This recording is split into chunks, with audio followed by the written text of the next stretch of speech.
Hi everyone, welcome to the Monday quarter to 3 live stream 4. You ready for this? Check it out. Look, does that look familiar? Well, it might. I streamed a game called Pocket Space Empires a week or so ago. And one of the things that I and many other folks said was, that's a terrible name. It sounds like something that would be on the iPad. Pocket Space Empires. So the developer, a fellow named Chris Cosmic, I don't think that was there before, he put his name on it, which, fair enough, as well he should. Seems like pretty much a one-man effort. He changed the name to Stellar Monarch. Huh. Not sure that's... Well, at least it doesn't sound like something on an iPad, right? And to be fair, good lord, all the good game names are taken. If you've taken this long to make your video game, well, you should have done it earlier because everybody took all the good video game names. All right, we're already getting some requests in for Request Wednesday. This being a Monday at 7 p.m., in about an hour, we will draw a name from the list to determine what will be streamed on Wednesday at 6 p.m. Pacific.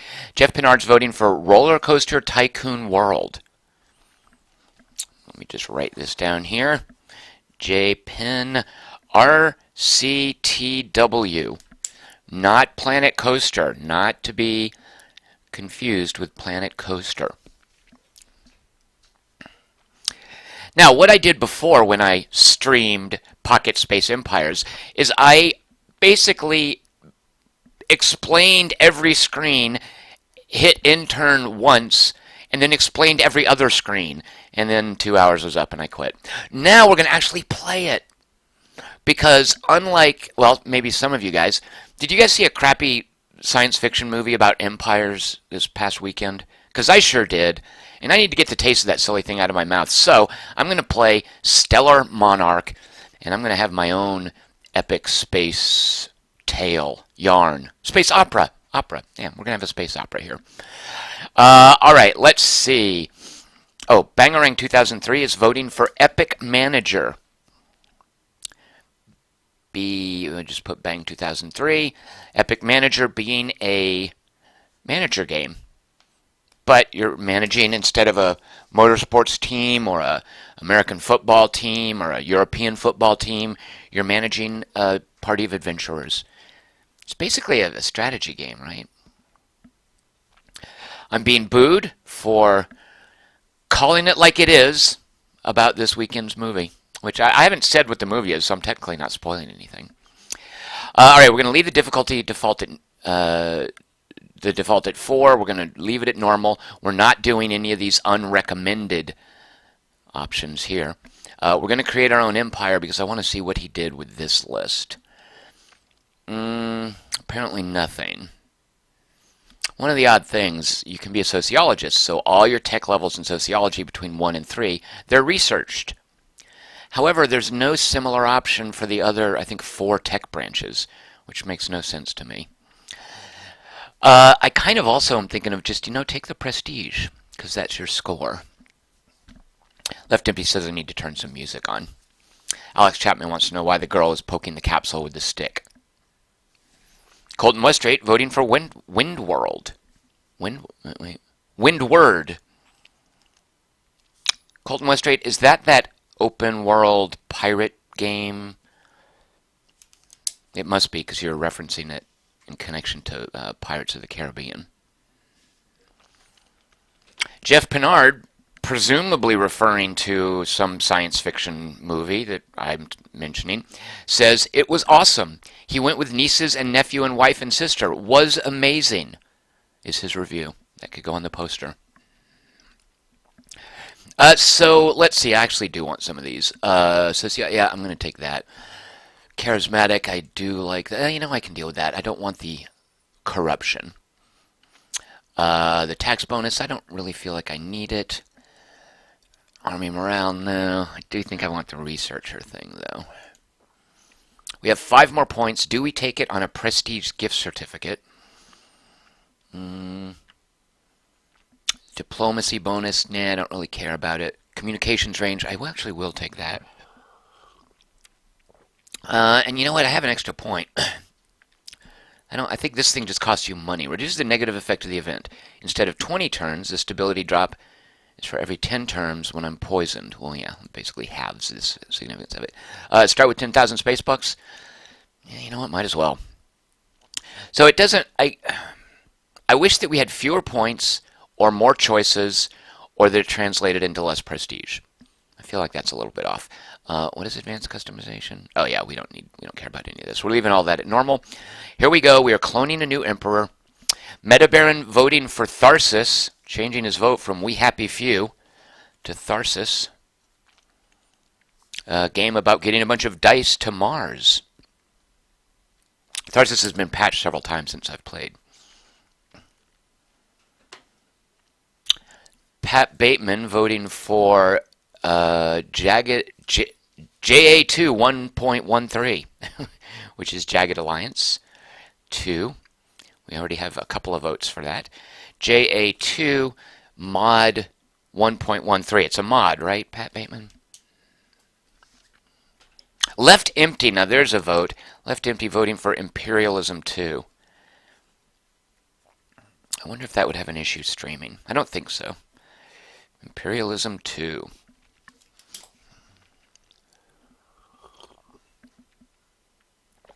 Alright, so let's look at a couple of things. For our stability, in the patch he added a bit of data up here, which I really like.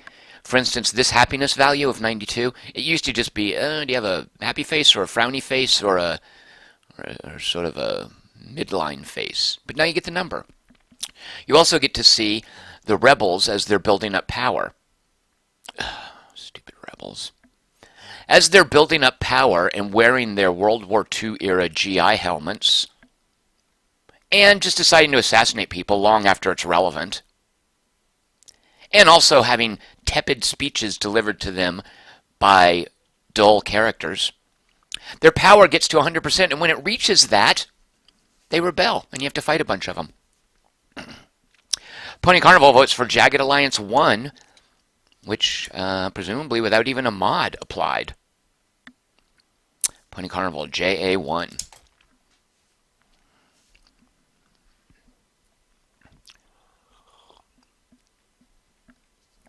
Alright, so let's see. The first thing we want to look at is, because I feel like this is, yeah.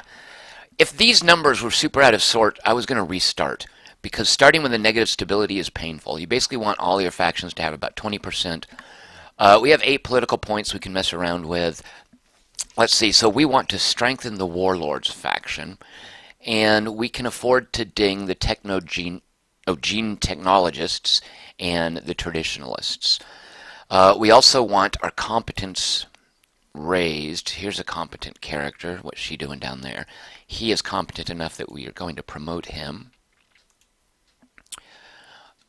So then we have, and that's also going to help us with our warlord influence. Let's see, a 9, a 12 is good, a 4, an 8, an 8. I'm looking at these competence values. Elroy Watson, more competent than Lucas Harrison, so let's promote him in the Office of Foreign Affairs. Let's see, are there any numbers we need to drive down? A competence of 4, we don't want this. We definitely want this 9. Oh, let's actually move her all the way up in the ranks. Alright, things are balancing nicely. Anybody we want to... Oh, here's an 11. Let's get him out of there. So protocol is a useless department. It's basically a dump stat. But, let's see, it's going to take a lot of points.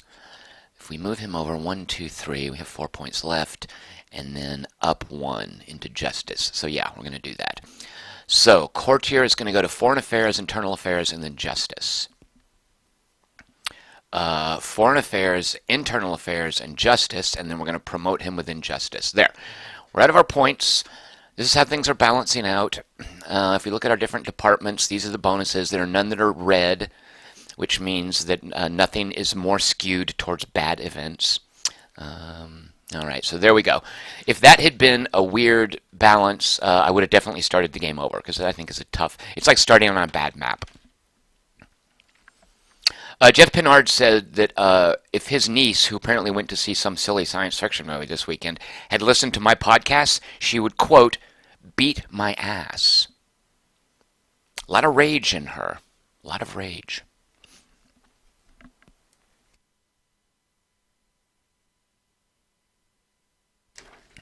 Left Empty wants to know why these guys are wearing hats. Because they are the heads of the departments. Basically, you have your Rex Tillerson, your Rick Perry, your, who are the other Yahoos he's promoted? Probably one of these guys is Steve Bannon. These are the folks who have the most influence, so they get the hats when they get promoted to the top. All right, we can go ahead and kick an edict in. These get more expensive as you pick more, so with each, I think it's each, is it each era or each audience? I'm not sure. They'll reset at a certain point, but while they're cheap, let's see. Do we want to get started on additional exploration would be good. Look, stormtroopers. Twice faster recalling of stormtroopers.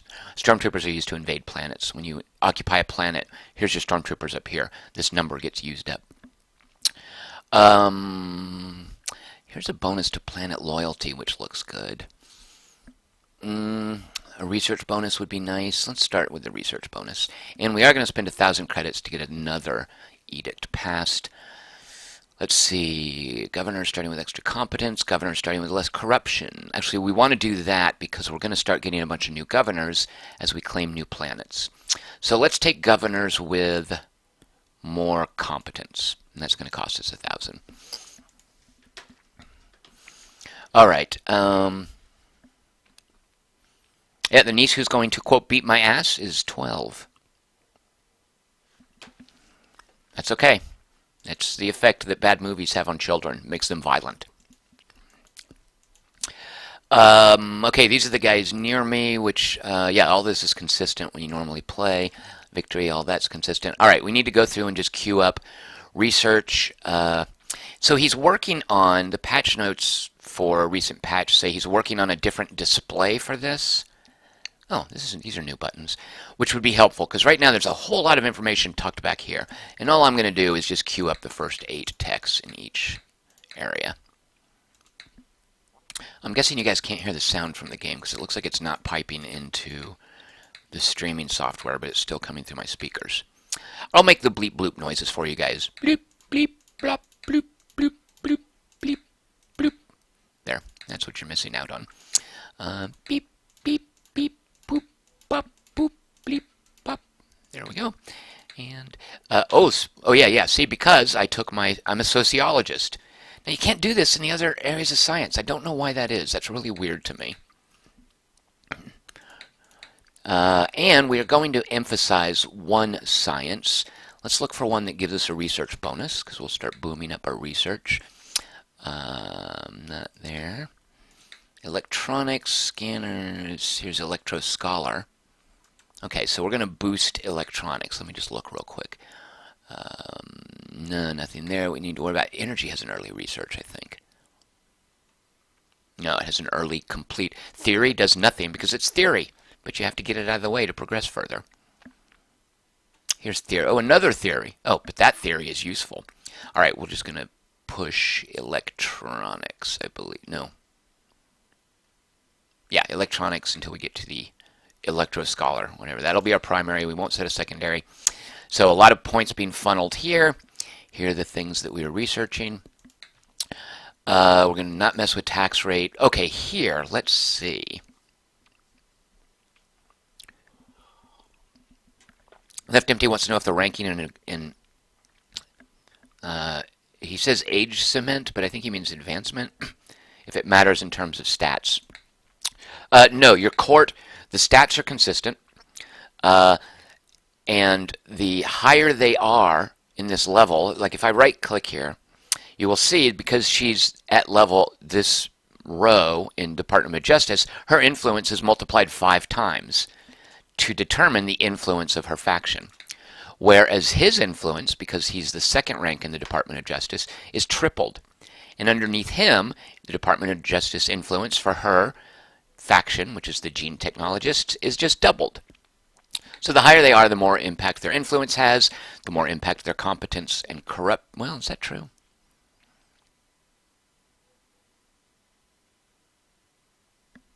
Oh, right. All of the stats. Okay, yeah, all the stats go into it. I was thinking there was an influence stat, but no.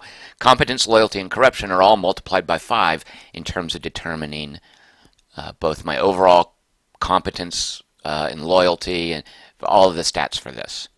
Now, if you look at the individual departments, justice, the overall competence is 9.2. And somewhere, let's see, where's my overall loyalty? Somewhere, court loyalty is at 8.12. Yeah, so when you have someone loyal appointed to a higher level in the court, that gives you more loyalty. And then what else? Fleet loyalty, that's based on your admirals.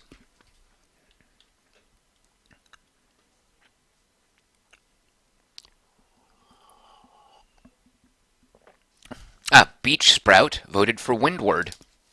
There's a new name. Welcome, Beach Sprout. I don't think I've had a vote from you before. Windward now has 2 votes. I think it is an open world pirate game.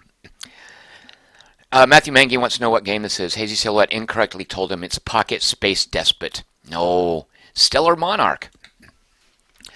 All right, finances, industry, we do. Oh, we actually do. So our electricity coverage is good. Our agricultural coverage is wanting. It's only at 61%. So we are going to push our governors to develop agriculture for a while until this number evens out.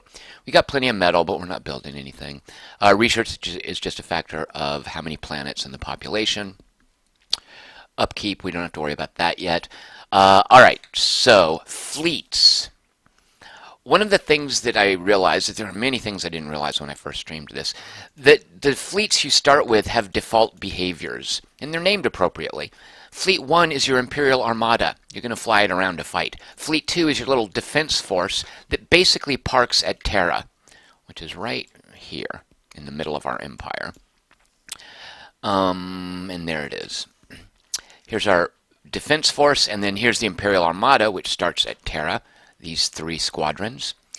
Let's see, Fleet 3 is Border Guard Yellow, Border Guard Green, Orange, and Purple.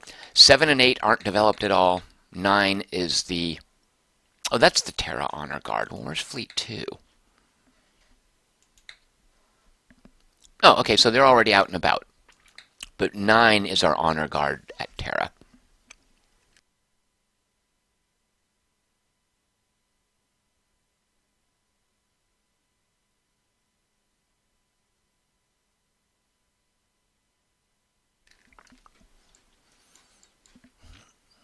All right, so now let's look at the map. Races, like there's really no concept that certain races are friendly. It's just going to take them. You can actually court races to keep them from attacking, but from the beginning, they're all pretty much hostile. And you want all of these connections defended. Now, at some point, let's actually zoom out a little bit. This is the Shia monarchy. They're a huge swath of territory. What's behind them? Oh, the Hive. Good. So the Hive are these gross bugs. They'll pop up and attack every now and then. Is that the Hive? Yes, it is. Oh, is the idea that the Hive is sort of around the edge of the Empire? I guess it is. I'm not sure I'd ever noticed that. So there's a bunch of Hive back here. We want the Hive. We want other planets between us and the Hive for when the Hive wake up, because they're basically like hordes. The Vix Collective to our north. These purple guys here to our northwest are what are they? Antarian League. Plenty of planets there. These guys, is that Hive? Yeah, there's Hive. We've got a nice teensy little buffer. Oh, Thale Republic. Good, and then here we are. All right. Unfortunately, is this unoccupied? Yes. We don't have a huge swath. Oh, no. Not unoccupied. We do not have a swath of unoccupied planets. Wait, what about here? Oh, is this? Yes, sweet. All right, good. So here are a bunch of uninhabited planets that we can expand into without kicking a hornet's nest that consists of another faction. Greg Dana votes for Ultimate General Civil War. UG Civ War.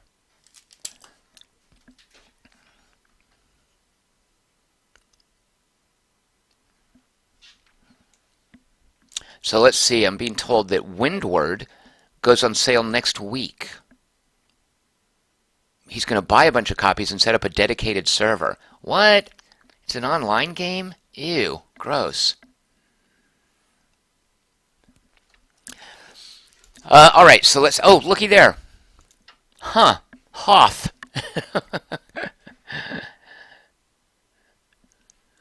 Who put that there?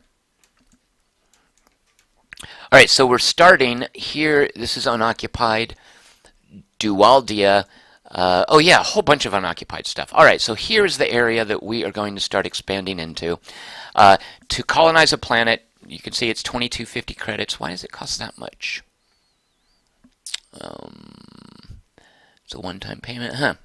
Is it always that amount? I guess so. And we can only colonize planets that are next to planets that we inhabit. We can, if we want, pay 3,000. No? It used to be 3,000. I guess I have some sort of a... Maybe there's a department that's reducing the price. At any rate, I can make a claim to something before I colonize it if I want. But instead, we're just going to set this to colonize because we're just going to be pushing our territory out. One of the things we want to do in this game, according to the victory conditions, is inhabit a certain number of planets. We need to light up 12 of these achievements. And you will see 99, 149, and 199 planets are thresholds. So we're just going to grab planets. We will wait and grab those. Let's see, up here. No, and let's go ahead and attack a minor race. So this is the Vix Collective. I don't think they're a minor race. Let me just check my intel real quick. Shia Monarchy, Vix Collective, Antarians League, and the Thale Republic are major races. We don't want to necessarily punch them yet. We're going to look for these minor races. So somewhere where we have a minor race border we can pick on is the Antarians League. They are not a minor race. Look at this little uninhabited... oh, here's an uninhabited volcano planet. It's a nice dead end. Nothing's near it, so we definitely want to take that. Do we have the money? Yes. It has a nice amount of minerals on it. Let's come around here to these borders. Who are we up against here? These are the Tausetians. They are obviously a minor race. Looks like they've got about 8 planets if we check our intel. The Tausetians have 8 planets, so they might be our first conquest. Oh, once again, I don't recall this happening. A couple of more uninhabited planets.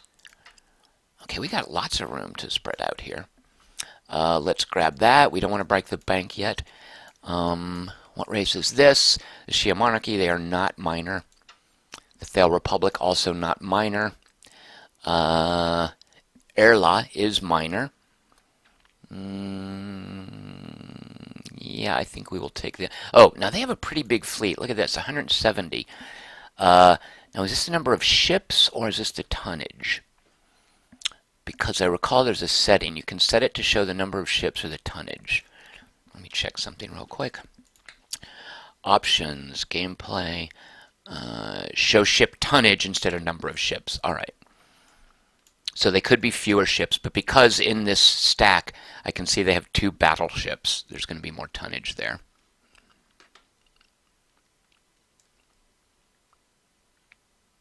Oh, good Lord, Windward is also a large procedurally generated world. Pat Bateman says, uh-oh. Huh. Left Empty says, no, it's just as much of a world as Diablo 2. Man, this Windward thing, I'm really curious about it. Huh. Chris Markinson, who's almost guaranteed to win, he usually does, Request Wednesday, says he's not sure what to vote for yet. All right, so basically let's shuffle some fleets around. One of the things I discovered a lot of this game is fleet management. And I had sort of suggested that maybe that was a bit too much micromanagement, that it kind of screws up what the game is going for as far as being a game about top-level Imperial management of a space empire. I still kind of think that, but I'm getting used to moving the ships around. Now, if you move the ships around manually, it takes them longer to get places. If you automate the fleets and let the AI use it, they can get around more quickly. So if we recall, we're not going to automate it right now, though. If we recall, our blue fleets are our defense force. Is that right? Let me just make sure I didn't invent that. Yes, that's our mobile defense force. Defense in this case is going to be a euphemism. And let's move it up. Oh, this is a minor race as well, right? Yeah, let's move it up here. Now, there is a penalty if you stack too many ships in one space. Oh, look, because this planet was not part of our empire, when the game starts, it lined up our yellow fleet, which is supposed to defend this border, all against this one planet. We do not need to defend these three spaces anymore because they don't border a hostile empire. In fact, look at this whole, it's like a geographical bit here. There's no connection between these planets here. I've just got this completely safe border right here, just to zoom out. That's really nice. All right, so this yellow fleet we can use to totally get aggressive, which I'm going to do by putting them all together. And then once they arrive, we're going to bang them up into this group here, the Zurari.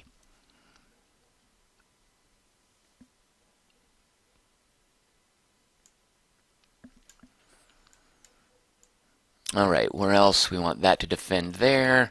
Yeah, this right here too. He's defending us from an uninhabited planet. We don't really need that. And same here. Oh, this is great. This is a very nice starting position. All right. The penalty when you stack too many ships, I think is just a combat penalty. I don't think it's like an upkeep penalty or anything. What are you doing back here? You're not helping defend anyone. You come on up there. And there, and let's just make sure we don't have any undefended spots when we move our ships around. Good, this is good here. Good there and there. All right, so then we want to now decide what to do. We know the yellow fleet is going to mess up these guys. We have our red, this fleet here. What is that called? That is the Imperial Armada. Where do we want them to punch? So let's use them over here against these guys, the Tau Setians. Now normally I might look at these planets and think, okay, which one, because you'll note we have an agricultural deficiency, which one gives me more food? But at this point I'm just going to expand outward and worry later about what I'm expanding towards. Alright, so let's see, how can I select all of these guys, and let's see, they will be launching from here, from Iliad.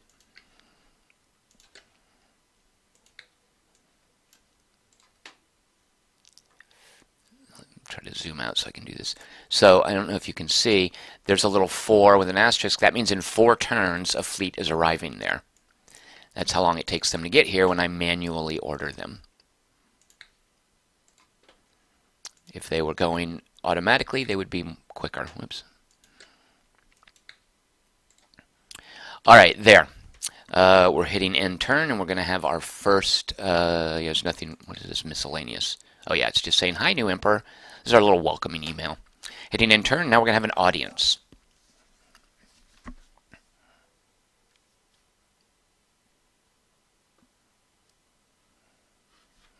All right, let's look at our audience. So here are our reports. We have 2 exploration reports. This doesn't matter so much. It's just saying, hey, we've unfogged a planet. These are occupied planets, so they're not going to help us much. Our movement reports are just telling us when ships have arrived. The yellow fleet up here is amassing. There's still a few more ships on the way. Now, here's the important one, our audience.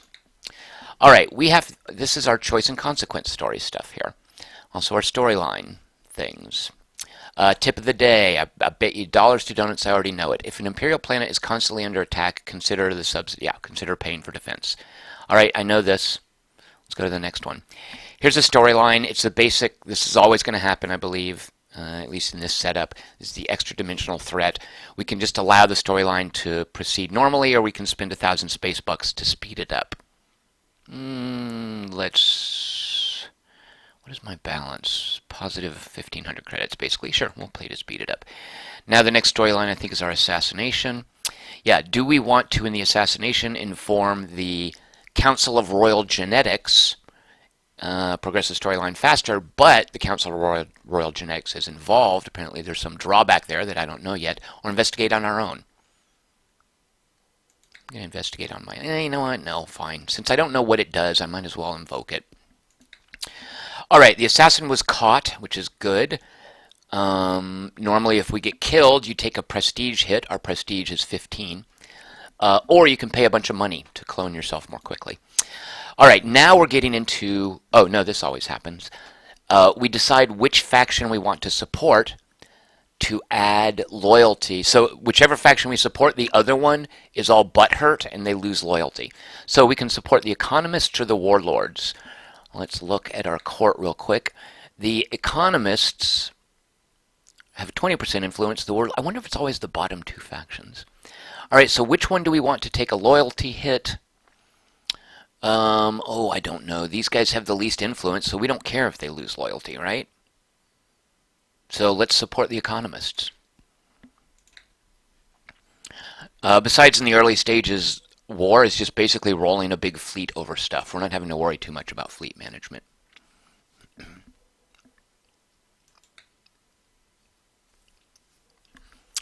Injustice. We got reports that some judges are incompetent and they carry out arbitrary and unjust verdicts. So this is a random event, and because of our Department of Justice having a competence of 9.2, there's a 35% chance that events will be bad and a 65% chance they will be good. Well, we got a bad event. We rolled poorly. And what makes it a bad event? Well, all these are going to be negative outcomes. So, because our judges are incompetent and carry out arbitrary and unjust verdicts, how's this for a preview of the Supreme Court in the coming years? So it can't be helped. The rebels get angrier. We can say it's outrageous, let the military investigate it. Each governor has a 20% chance to take a loyalty hit. Each officer has a chance to take a loyalty bonus. And then we fire all the courtiers from the Justice Department. I think we like our Justice Department. Competence 9, 11, 7. Yeah, we don't want to fire them. Alternatively, we can pay 8,000 space bucks, which we don't have. So it can't be helped. Rebel readiness here, 22% is going to go up 2 points. And it'll happen when we intern, because you can always go back and change your decisions. A bad internal affairs event. Well, wait a minute. I thought we were doing great with internal affairs as well. Internal affairs, 33%. We're doing even better. All right, we're just getting bad event rolls, I guess. Officers discuss politics. Oh, this is a cute one. So the military personnel are talking a bit too much about politics and how the empire should be run. Well, we can either let them do it, which gives us another 2% to rebel readiness, or we can demand that they stop, which means each officer has a 5% chance for a loyalty hit. We don't want loyalty hits if we can avoid it. And I don't care if the rebels get readied. We have enough ships to suppress them if they get uppity. Diplomatic opportunity. So this will happen with various races. The Corians, this is a minor race, I believe. Yeah, they only have 8 planets. We don't really care about them, but let's see what they're offering. We can increase our diplomatic influence, which will give us later on options for things that we can tell them to do or we can ask from them. We can praise their ambassador. All courtiers have a 3% chance of a loyalty bonus. I'm not sure I understand the narrative here. Oh, praise our ambassador. I see. One of our ambassadors made a great impression. So we can either use it for diplomatic influence with this little minor race, which we don't care about, or we can praise the ambassador, which gives us a chance for a loyalty bonus, a nice loyalty bonus, but a minuscule chance. Or we can replace the head of foreign affairs. So this is a weird one. I've even asked the developer about this. Why would we replace the head of foreign affairs because our ambassador did well? And if we look at our head of foreign affairs, Elroy Watson, who is very competent, very loyal, a little more corrupt than I'm comfortable with. I don't want to replace him. I don't understand that event. I don't understand that option. So let's praise. I don't care if we have influence over these jerks. Let's just praise the ambassador and see if we get a loyalty bonus. All right, working our way down the list of audience options. Espionage opportunity. Here we can basically pay 80 credits to do something special. So the Shia monarchy, you will recall, is one of the big empires. And they're right here. They're a big buffer between us and the hive. How big of a border do they have on us? They border 1, 2, 3, 4. They border 5 of our systems. All right, so we can either bribe a politician to give us an extra influence, to give us extra relations, to make us happier with them. We can unfog all their planets by gaining access to the satellite network. We can get a temporary bonus of 20% damage against their ships. It's kind of tempting. We can plant a virus to reduce their defensive installations on their planets. We can make other races hate them. And we can make we can make the civilized or the primitive races hate them. Um, let's just unfog their planets. All right, a new era has started. We can request a review. I think this always happens. We can either review all of our governors or our officers next round. So basically, do we want to worry about our planet side loyalty or our fleet loyalty? Let's work on planet side loyalty. So we'll review the governors. That's the next audience, which I think is every 12 turns. Diplomatic focus. Who do we want to focus our diplomatic efforts on? Do we want to court any of the major empires, or are we like, screw it, give us 5 points of prestige? Well, let's see. Which border would we most like to secure? We're going to be expanding out here into these uninhabited planets. So here's the VIX Collective. This is Hive, and that's Hive over here. All right, let's see if, and plus we're going to be beating up these guys. So let's see if we can get in good with the VIX Collective. Plus 50% relations. They are going to be our diplomatic focus for the time being. Now, which race do we want to be our military focus? We will then get plus 10% damage versus them. Shia, we'll say these pink purple guys here. Do we want to pay extra to get more nuclear and chemical weapons? We can only use these against minor races.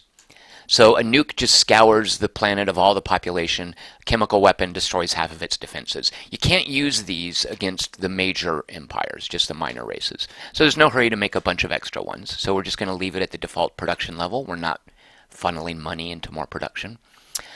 Okay, we have the option. A mobile fleet workshop means there's a 30% chance that ship repair takes 1 turn less. If we shell out money, I'm not going to pay for that. A surveillance plus 3 to spying. I like that one. We're definitely going to get that. So we're going to pay them 1,000 credits, and then it's going to hit our income for 10 credits a turn, which that's fine. And this admiral, we can either be pleased with his performance and maybe get an extra loyalty hit. He's look at that competence of 5. We don't like this guy. We can install a political officer to assure his loyalty, or we can fire him. We're going to fire him. Oh, all officers will have a 5% chance of loyalty minus 1. But I don't like competence of 5. Let's fire him. All right, and tip of the day is what we've already seen. So I'm hitting end turn.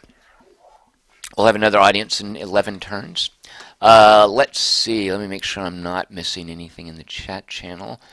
Any votes that I missed? No. Okay. What is it you guys are thinking of making me play? A pigeon dating game, or is it Recitiar? Called Mustrate. Recitiar is that thing about, like, you run a store for adventurers, something like that. All right, one of the things we can see is that there are battles right here. So we can infer that this can't be the hive, right? I think we get a message before the hive wakes up. Or maybe they're already awake. Let's see. We didn't get that. Yeah. For whatever reason, there's fighting at this Corian planet and at this hive planet.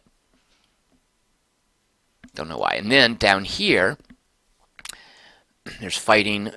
Yeah, it must be the hive is active, but we didn't get a message about it.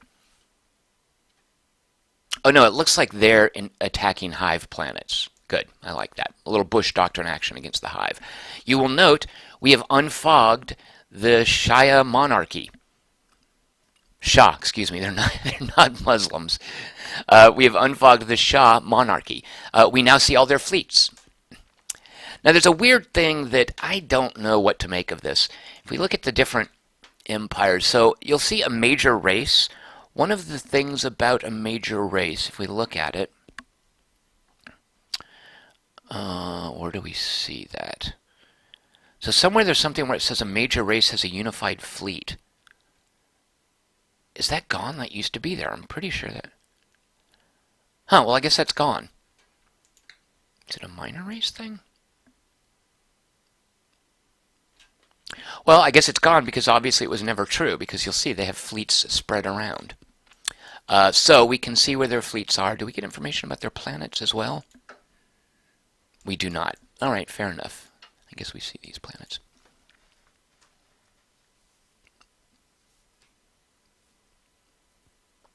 Racketeer is the game I've been calling Reseater, whatever.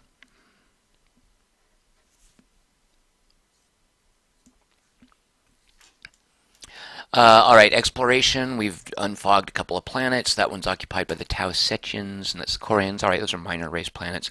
Movement. Let's see how our yellow fleet is doing. We still have some ships incoming there and here, at which point we'll move out. And then our Imperial fleet is going to take a while to arrive. Just hitting end turn again. We have a battle. Let's look at this. So we've explored a couple of planets. That's just going to happen automatically. We had some movement finish up. Let's check out our battle. Battle over Peror. Let's look for it. So this is these guys are the Zurari, a minor race attacking us over one of our planets. They're getting aggressive. This is where the yellow fleet is coming in. So that's fine. They can get aggressive and throw themselves at our defenses. It'll weaken them even more. I don't like how big these fleets are. All right, so we could observe this, or we can just hit it automatically. I'm just going to hit observe real quick, just to take a quick peek. So they've got one battleship here. This is the Prometheus R battleship, and we've got two. All right, if I just space my way through here, you will note we have these planetary defenses, which are going to help thin them out. We lost some ships there. All right, we took a few losses, but we won that easily. Oh, we didn't win it. Nobody won because they still have surviving ships. All right, so that's the battle in the turn. Nothing else requires our attention. We have another battle, which is again at Peror. I'm just going to hit the space bar on them. Yeah. Still no winner. They're down to 16 tons of ships to our 27 tons. We've still got incoming ships. In addition to our 27 tons, you will note, it doesn't really show up, we had 3 points now of defensive installations. What else do we need to look at? Battle, exploration, movement. We've colonized some planets, which is good to know. We've colonized that dead-end volcanic planet. This we've colonized. Where is that again? Good, down there. We've colonized. This is a nice food planet. You will note, look at what has happened to our food coverage. We went from 61% on our first turn to 93%. Check out our happiness. We're going over 100. And this is a gas planet, which will give us, gas goes to your refineries, which gives you electricity. And let's push out our colonization. We've got 7,000 space bucks. So we definitely like this unoccupied. Let me actually check down here.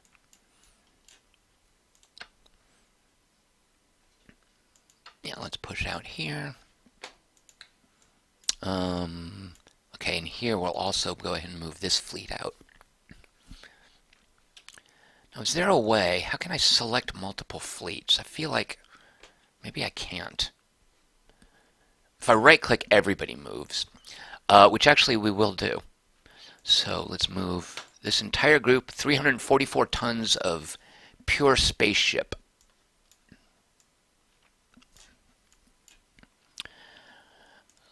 Let's see down here, defenses. There's a lot of ships built up there.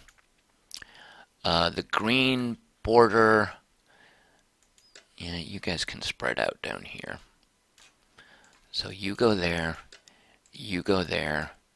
and then you go there, rather than defending this uninhabited area.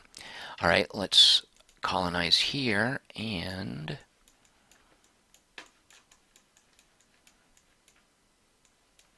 coming down here. All right, we'll just go with these two planets. Oh, right, our credits are almost spent out this turn.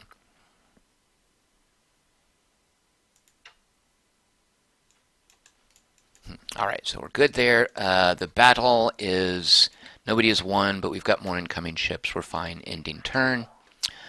Morale has changed. This is an event. The base morale of the Imperial Army changed to 107% total. To 100. Oh, it went up, right?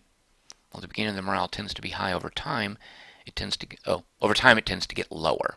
All right. And the parasites woke up. Oh, right. So that's not the hive. The hive is the one that's always awake. The parasites, I wonder where they are. Am I confusing? Are the hive and the parasites the same thing? The hive and the parasites are not the same thing, as we can see here. So look at that. The hive has 160 planets. So there are 3 parasite planets somewhere.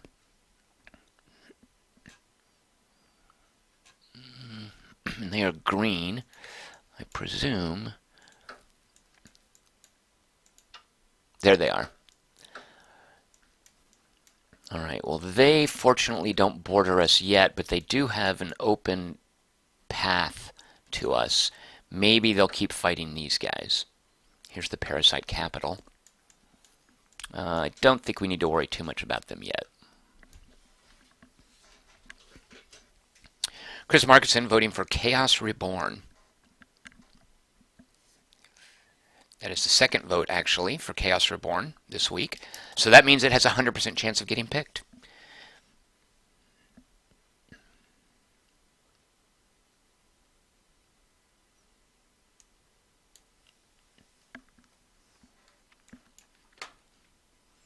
All right, well, the parasites might be an issue. At this point, we're not going to worry about that. There's that border, that border. All right, everybody's arrived up here, so let's start giving these guys the what for. They attacked us first anyway, right?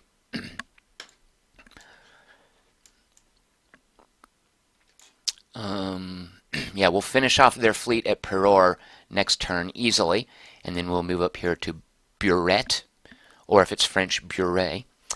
We're moving a big fleet to Aurora. Here's our secure border here. What is going on? Yep, that's us moving in to attack them there. Let's look at how this battle turned out. This is at Tonburi. Looks like we easily have this. We won. We are now beginning the ground invasion of this planet. This bar will gradually fill up. Why can't we use strategic bombardment? They're a minor race, aren't they?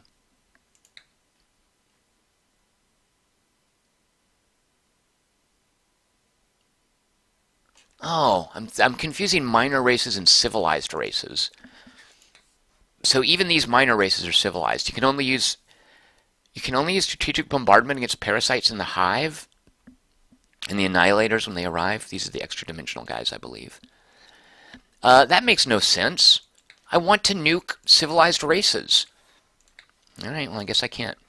All right, so we're strategically bombarding them. They don't seem to have much of a fleet to come to their rescue, so let's go ahead and move out our Imperial Armada and just leave this purple border guard there to monitor the ground forces. Let's see, Hesperia, here's their capital. Let's just move everyone there.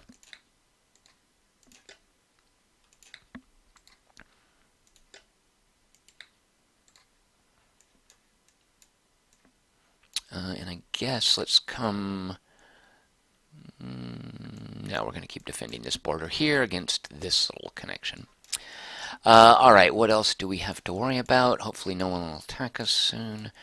That's defended, that's defended. This, right, defense there, more people arriving. We have some money, let's colonize another planet. I don't want to push towards these parasites at this point. So let's colonize here. All right, anything else? There's our events, our movement. We had 2 battles. Oh, and Peror, we'll automate that. We won the battle at Peror, so we will then move out to Buret. Exploration, we found 2 planets. All right, I'm ending turn.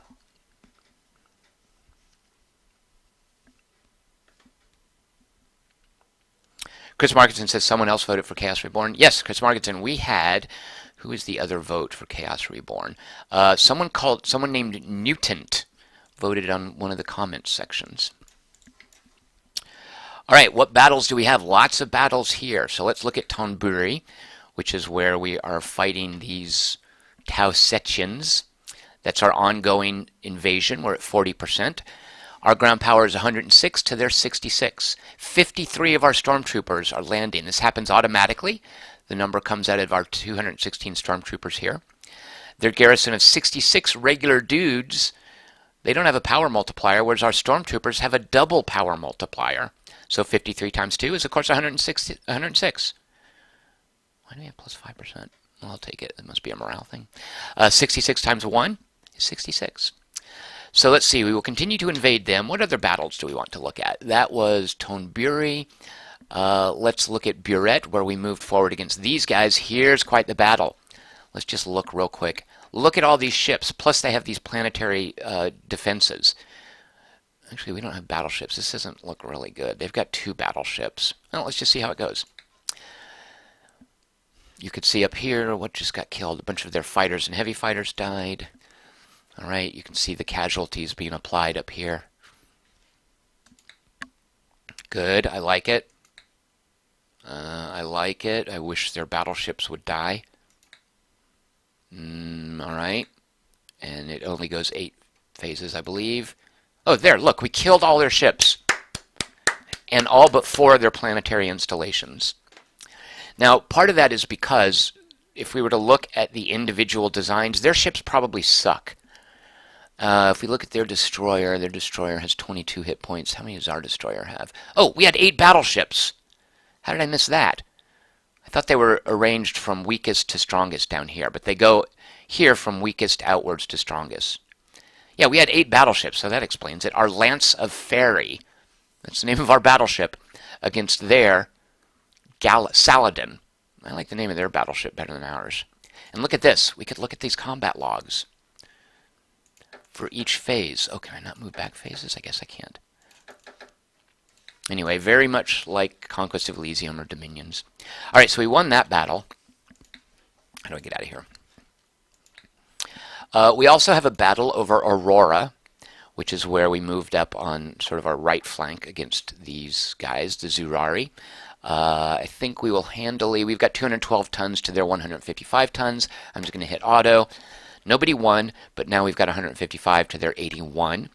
And a battle at Tau Ceti. What is this one? Oh, right. This is us moving against the capital of this little poor group here of Tau Cetians. They have 87 tons to our 301. I think we're going to win this round. They do, however, have 77 ground installations.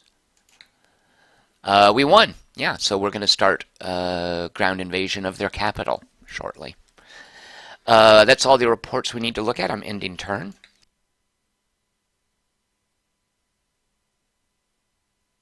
In a few short moments, we will be going to the drawing for Request Wednesday.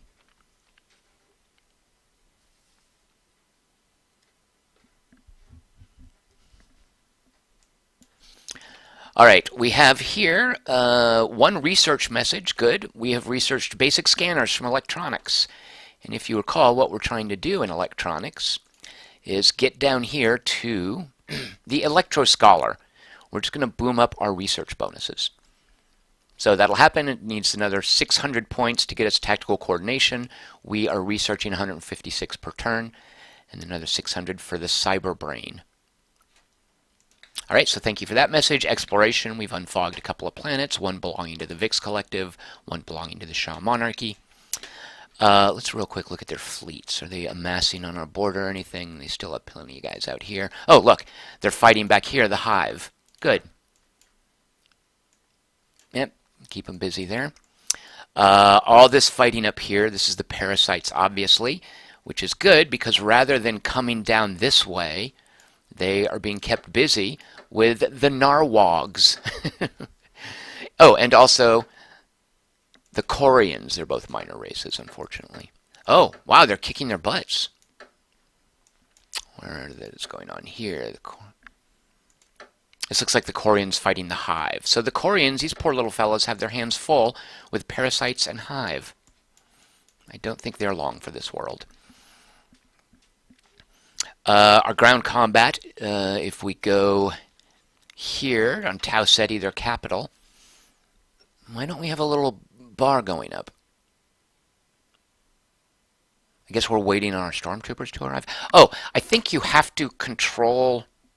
I don't know what happened. I was going to say maybe you have to control the orbit for a turn, but we won last turn. I don't know. At any rate, the ground invasion hasn't begun here, although it just said it did, didn't it? Oh, I think we had to finish off their defense installations. Whatever. At any rate, we control the air over Tau Ceti. Aurora, 110 tons on their side to 157 on our side. Ouch. That didn't go well, largely because they have a whole bunch of ground installations. So, fortunately, we are winning here. I think if we move all of our fleets away, the ground bombardment stops. You will note, by the way, this squadron has been depleted. All right, but we're fine with that, because if they want to pull back to defend there, although I do think, actually, let's pull. Oh, yeah, wow, look at these poor fleets. You guys come back here to Blork. We don't need to reinforce it yet. They're not getting aggressive. All right, what other battles do we have to deal with? We won that one. We won that one. Battle over Aurora. Nobody won that one. So right, we still have ground installations. Tau Ceti, no one won. And this one, battle over Kaiteth. Ah, these guys are getting uppity. Look, the Shah monarchy is attacking us. Jerks. All right, so we're going to have 49 tons to our 38, but fortunately we have 41 ground installations, so we're probably going to win this. But we want to go ahead. Wow, look at all these. Look at how much tonnage they have arrayed against us. Yeah, so I was happy about them back here fighting the Hive, but they've still got a bunch of guys on our border. All right, we're going to have to do some fleet building. I feel like let's reroute these guys here, and let's just build up here. And do we want to pull green back? Yeah, let's bring our green fleets. What else is our green fleet doing? Okay, we're just going to put our whole green fleet right here, mostly. So they'll gather there. All right, we'll see how that goes.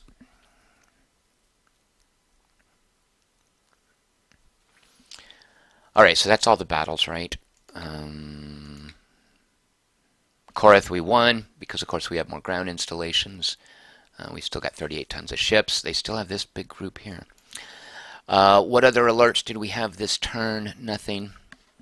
How long until our next audience? 6 turns. All right, end turn. All right, let's look at battles, and then we're going to do a drawing for Request Wednesday. All right, Tonburi.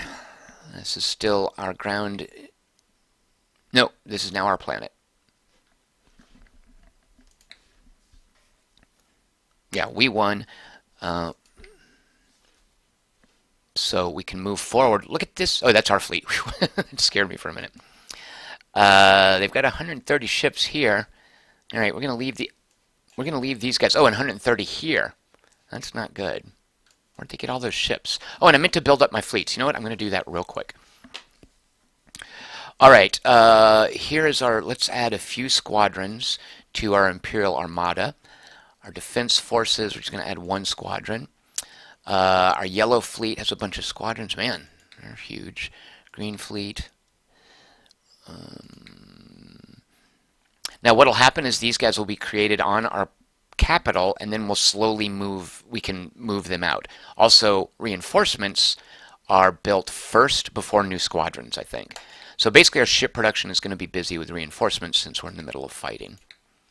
And let's go ahead and actually make a couple of new fleets. That.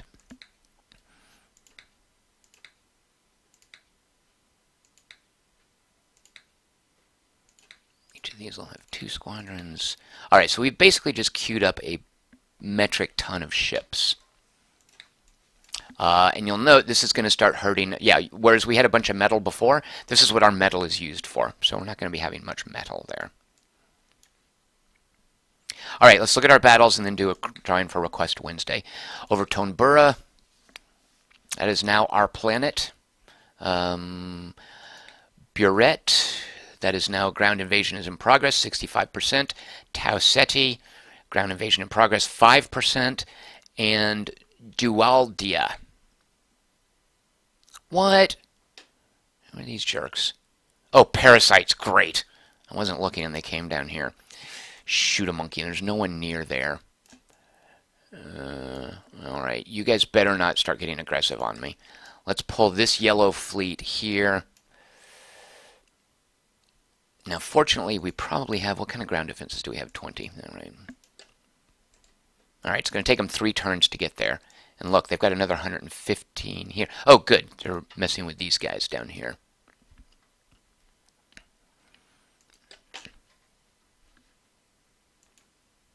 Two battleships, 2 cruisers, 3 destroyers, a bunch of frigates and corvettes. And there was no winner. It was indecisive. We only took them down to 55 ships. We now have on the planet, we still have 15 defensive installations. Let's see, we won a planet, right? We just conquered a Tau Cetian planet, Tau Buri, that is now ours. Some exploration, some movement, colonization. We have enough, let's colonize one more planet. We've colonized out here, we're colonizing there, and we've colonized down here. Do we want to move up and grab this one? Let's go back to that. I think that wonderfully unpopulated area is under threat by the parasites. Let's see. Oh, we can grab Hoth. No, we can't. We're waiting to colonize this. Yeah, stupid parasites came down this little area here, which was completely open to us. Should we go ahead and claim Hoth? Yeah, let's just go ahead and claim it. Make sure these Vix Collective folks don't try to take it. All right, let's now do a drawing for Request Wednesday. Thanks for watching me shuffle numbers. I am now going to bring you guys over to my desktop. And this is the exciting part where we get to watch me type. Let's drag this here. All right, check out my desktop. So, for Request Wednesday, we now have added, what is RCTW? Roller Coaster Tycoon World, not Planet Coaster. From Jay Pinard, whose niece is going to kick my ass because I didn't like Rogue One. Man, you Rogue One fans, super intolerant. Epic Manager, little fantasy game, disguised as a sports management game from Bang O Rang 2003. Windward. I need to look this up. I'm super curious about it. You guys are making it sound intriguing. Tharsis from M. Baron, who's given up on Underrail. Jagged Alliance 2, 1.13. American Psycho PB, Pat Bateman. Left Empty's voting for Imperialism 2, which I don't know how friendly it'll be to streaming, but worst case scenario, I can just play it on my desktop and show you guys a window into my desktop. Best strategy game of all time, by the way, Imperialism 2. Not many people know that. Jagged Alliance 1, Pony Carnival, getting seriously retro. Beach Sport, I can't read my own writing. Voting for Windward as well. I think it is Beach Sport, right? What? Oh, Ultimate General Civ War. Okay, right. Greg Dana. I believe I have your name right, Greg. And then finally, Chaos Reborn, the second vote for it, from Chris Markinson. All right, there's a 20-second delay, so I might have missed some votes. I did. Rothda Truculent. What? You guys are making that up. That's not a real name. Alt Gen. Just UG Civ War. Why are you guys voting for that and not that new Strategic Commander World War II game? That looks way cooler than any Civil War nonsense. Rothda Truculent? Come on. That, by the way, one of my favorite characters, one of my favorite Jedi. It's Rothda Truculent.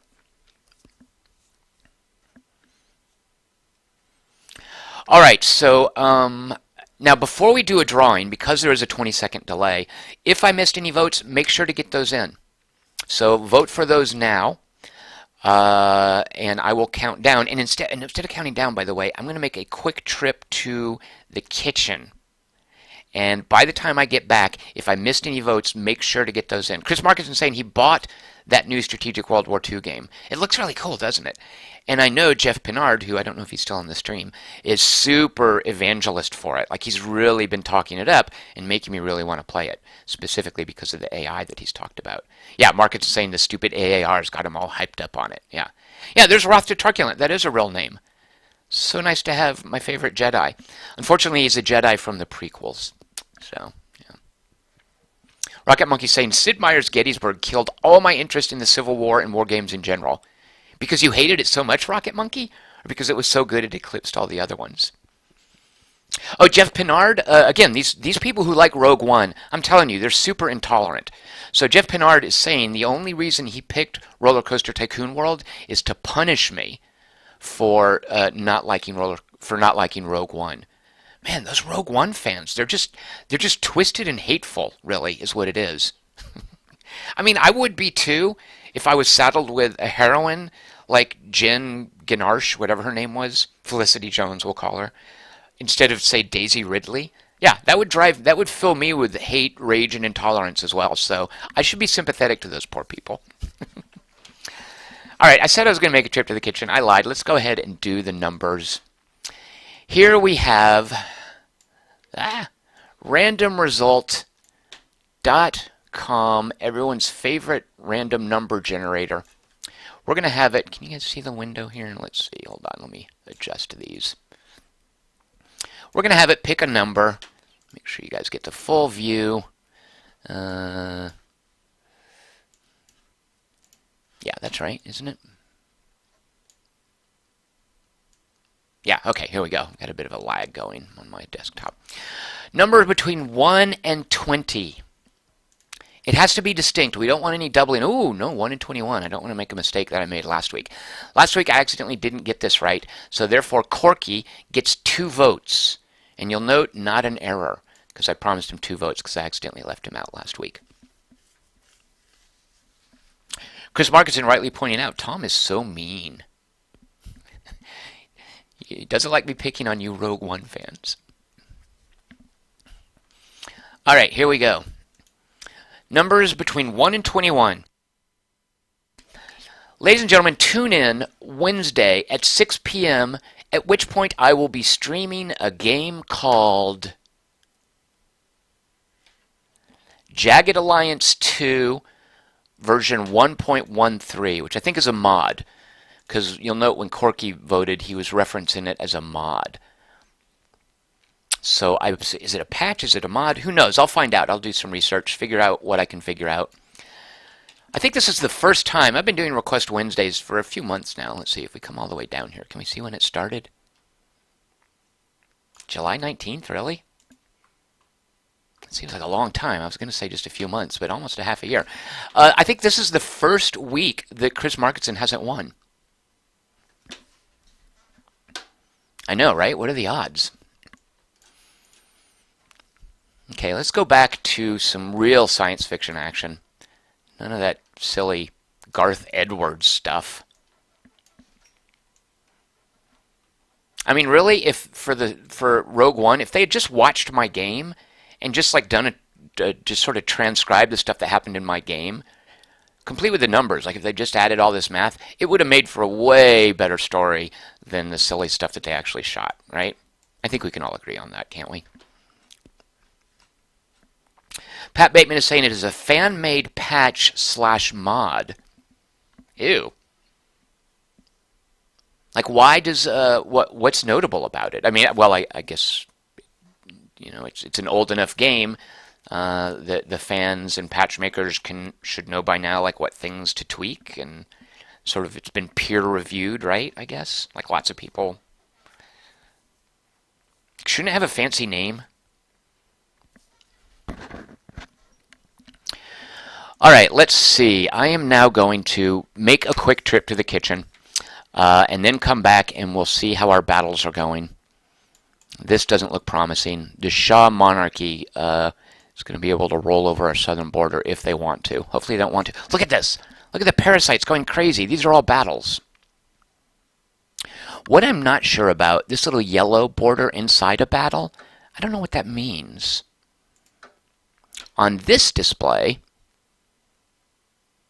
it means there's a trans-dimensional rift anywhere that there's a yellow, and that'll come into play during the story missions later on. However, on this display, are they the same? Could it be showing me that I have found a trans-dimensional rift? Oh, no, this. I'm not sure. At any rate, lots of fighting going on down here. So they should pull these guys back to join this fight. All right, so I'm going to make a quick trip to the kitchen. I'm getting everyone here. Even if you liked Rogue One, that's right, even you people, I'm getting everyone here in espresso. So I'll be right back with that. I'll bring some decafs in case you're in a time zone where it's too late for an espresso. I'm going to bring you an espresso. I will be back in about 3 minutes because that's how quick I can make, what is it, how many people do we have? About a dozen espressos. All right, so stand by. I will be right back.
And we're back. I have espressos for everyone here. Here you go. And you. Here's one. Here's one. You want a decaf? Here's a decaf. Now, the thing about espresso, unlike coffee, when you get a coffee, you generally want to wait for it to cool down a little bit before you drink it. Not so with espresso. Espresso is served at drinking temperature. Just dive right in.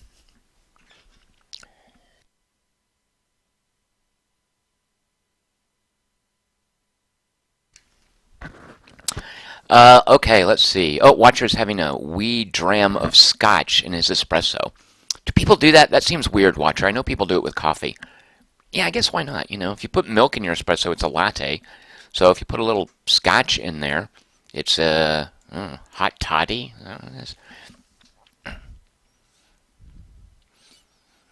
Left Empty is saying he thinks the interface needs some work in this game because I'm constantly having to switch to find info. Left Empty, I kind of disagree. I think the interface is in really good shape. Partly because I know exactly where to go. Like 2 clicks, even hotkeys, by the way. I love the hotkeys in this. There, I didn't do that with my mouse. If I want to look up how many planets a race has, 2 clicks right there. See, is it Alt that closes everything? Yeah. And I guess 3 clicks to get in there. I'm pretty happy with the interface, and normally I'm super like hypercritical of interfaces, and I can see some things that need to be changed. But partly because some of the things I complained about, for instance, happiness only showing as a smiley face instead of a number, not having this number, which is crucial. I'm 68%. And the rate that goes up is based on several things, which are explained in that tooltip. But I'm 68% away from having my hands full with a bunch of rebel fleets. And I need to know that as I'm playing. What else did he add? I guess that's all he added up here. But basically, I kind of felt that everything in here had no reason to not be up there. And is that the case now? I guess this one would be maybe. Because look at all this space. I don't know. Because I'm not shy, I like seeing numbers. I kind of wish that was filled. But yeah, Left Empty, any interface could use work, but for the most part, I am happy with this interface. If I were reviewing this game, it wouldn't be something where I would complain about the interface, I don't think. But I do agree with you in that I think any interface can use work. Yikes, look at this. Hundreds of tons against our border here, and this is all we've got for defenses. Look at this guy. If he gets uppity with us, who is he? The Erla. Hazy Silhouette says the audience system really shows the interface limitations. You really have to hunt multiple screens to get the info to decide for each question. Left Empty says, I wish you could leave extra windows open. Oh. That would be nice. I mean, obviously that's something that's... I would imagine that's something you would have to figure out early on how to do, like having draggable windows. Can I drag this? No. But even the audience system I'm really happy with because I can go through things one at a time. I'm presented with the information, and the overview of my choices is clear. But if I want more details, I can click around and get more details. And then the moment I click back on audience, it's still there. Like the thing that I was deciding is still there. But I can see if you're used to Paradox games, that's the sort of thing that might be in a pop-up window over here, and then you could look around without having to leave the pop-up window to make your decision. So you know what? Fair enough. Again, that does get into my point of any interface can use improvements. It's just a matter of how much do you miss those improvements. Rocket Monkey wants to know if the AI will notice my weak defenses and be tempted to attack me. Rocket Monkey, I don't know the answer to that. The way the races work is you have this relation. Well, so they have no fondness towards me. Who's the guy that I was emphasizing? There was someone that... So yeah, so actually here's an interface thing. So now I'm hunting around. Which race did I have a diplomatic focus on? Okay, yeah, these guys. The VIX Collective, so these green guys. You can tell they're green. They're happy with me, so they're probably... Oh, and they're attacking me too, aren't they? Stupid VIX Collective. Come on, jerks. Well, what I can do, and actually I'm going to do this, I can invite their ambassador to the next audience, and I can spend this influence to do things. Why would I want to embargo them? It's a one-time payment, reduces my trade income, decreases their military budget, and decreases their relations. Can be canceled. I don't know why I'd want that. Bribe alien media. Spread pro-empire propaganda. Basically, this is be Putin towards the U.S. election. It will increase relations one time. Yeah, I don't know why I'd want to do that. I mean, my relations are already high. Oh, check this out. I wish this was all on one screen, but it's not. I can look at their threat level. To me, wait, where is... Oh, this is my threat level to them. Yeah, look at the hive. How's that for an existential threat? Where can I see their threat level to me? Is that just a matter of number of planets?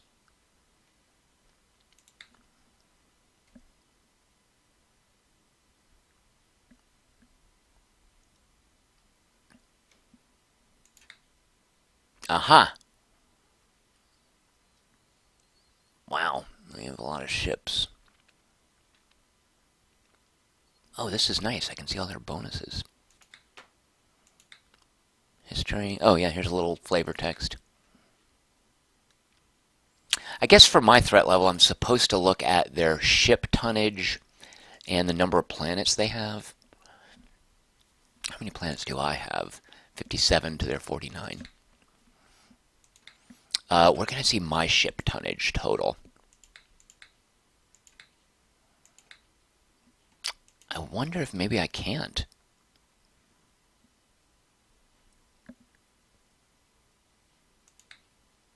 If I was a game designer, where would I put total ship tonnage? I guess I can't see my total ship tonnage. Interesting.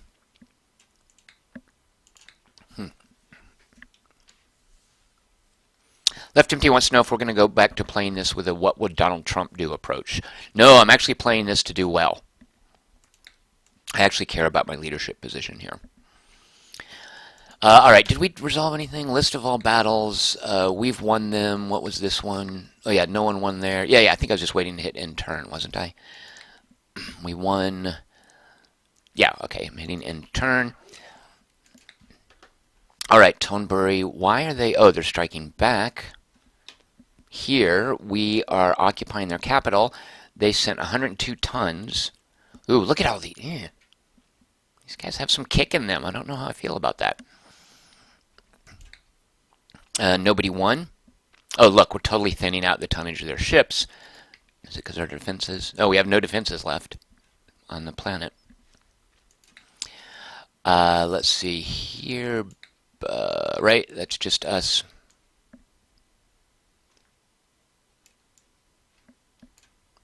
Yeah, I don't like these big fleets. I would normally move... Yeah, if I move here, of course, this is the dilemma. If I move out of Buret to Voss, their capital, it's 137 ships to 114, I would take those odds. Although, how many defensive installations do they have? 89. Yee, no, maybe I wouldn't. But if I move out, then, you know, I'm exposed here. So, I'm going to hold the line here for the time being. This doesn't look good. Here's a ground invasion in progress on their capital. And this is these guys. Oh, yeah, this is the parasites. We've got 114 tons incoming to their 99 defenses. We've still got 19 ground installations. So I think we're going to hold that just fine against the parasites. Let's see. We have about 6,000 credits. We are in the process of colonizing this. Let's see. Do we want to grab this? I'm afraid if we grab this, it's just going to get taken from us. So, short of occupying people, I think that's it as far as moving out into uninhabited, moving out and getting more planets. Which kind of sucks because I loved how we had this open avenue to a whole swath of uninhabited planets up here. Look at these. Nobody's inhabiting them. I want them. The stupid parasites are in the way. Now the parasites will, let me see, am I confusing the parasites and the hive? The parasites are primitive aliens. They live in a jungle home world. They hibernate most of the time. Once they wake up, they wreak havoc. Okay, so these guys are on a kind of a life cycle. They'll wake up and fight, and then they go back to sleep. They wake up and fight, they go back to sleep. And when they go to sleep, all their fleets go away. Their planets are easy to take back. If you can find their capital, which is right here, If you take their capital, which I think is a huge difficult thing, but we can use nukes, by the way, because they're not a civilized race, then we can shut them down. The Hive, on the other hand, looks like, and I should have known this, basically a sort of a barbarian horde on the outskirts of the galaxy that pushes its way in. And fortunately, I'm pretty shielded from the Hive at this point. So even if these parasites kick our ass around here, they're eventually going to go to sleep. All right, battles. Let's just auto-resolve all of them, right? Movement, colonization, exploration, planets 1. I'm just ending turn.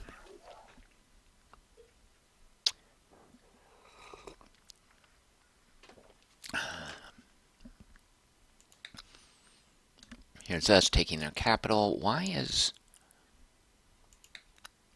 I guess they keep flying in reinforcements. Oh, it's our planet. Right, they're just attacking us. Okay, well, that's not going to get them very far. Oh, it's not our planet. Why did I say that?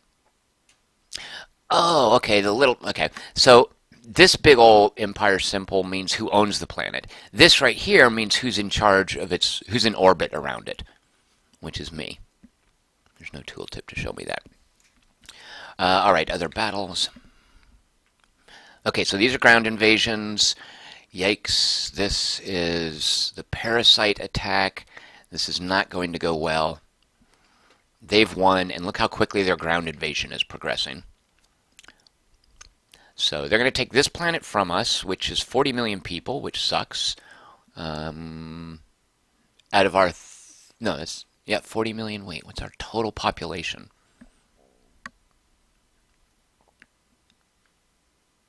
Oh, so not many at all, right? If our total population is 34 billion Terrans, right? 40 million is a drop in the bucket. We don't care about losing them. We have a garrison of infantry. Our strength is 72. Their stormtroopers are default double strength. So, all right, we're going to lose this, but what incoming fleet do we have? I kind of wish now I could reroute these guys to another line of defense. But, oh well, we'll see where that goes. In turn. A lot going on here. All right, so our fleet arrived. This is how it looks. There's a Prometheus. This is our battleship. We have 7 battleships to their 10 battleships. Does not look good. Yep, our fleet was decimated in the sense that it was completely destroyed instead of decimated. That did not go well.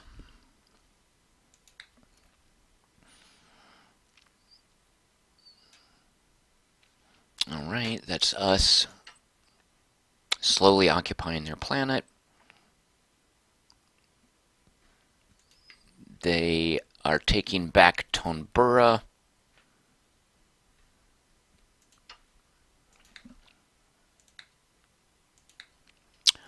Let's see. Buret, they attacked us with... oh, no, these are pirates. Okay. I bet we even have an event. Yeah, look here. Pirates. Pirate launched an attack versus our border and near border planets. It's any planet up to 2 jumps from the border. And by the way, I will show you a cool thing. Here's a planet display. Gives you information, blah, blah, blah. Here's a special resource it has. Increases damage versus bioholes. That's good, because we're fighting parasites. If you look at a planet and it has this triangle, that means it's a frontier world. It borders on another empire.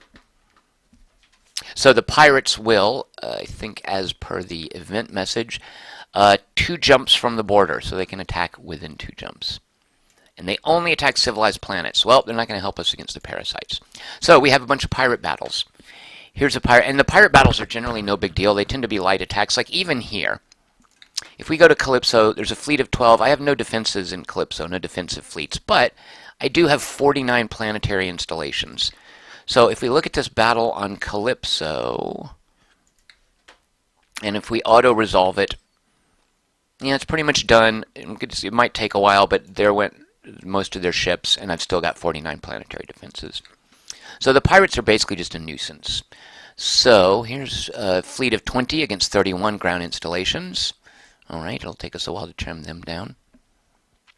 They stumbled into a huge concentration of our ships here. Oh, right, that's us on their capital. Wait. Oh, yeah, right here. I thought I was looking there. Yeah. So that's them attacking us. They're also attacking these guys here. I like that. That was over quickly. Let's see. What else do we need to resolve? And by the way, if I just hit the space bar, it auto-resolves everything. But I think everything's resolved. Oh, no, this one up here. These 25 pirates against 49 ground installations. All right, that might take longer. And if need be, we can reposition people. I don't think we're going to have to.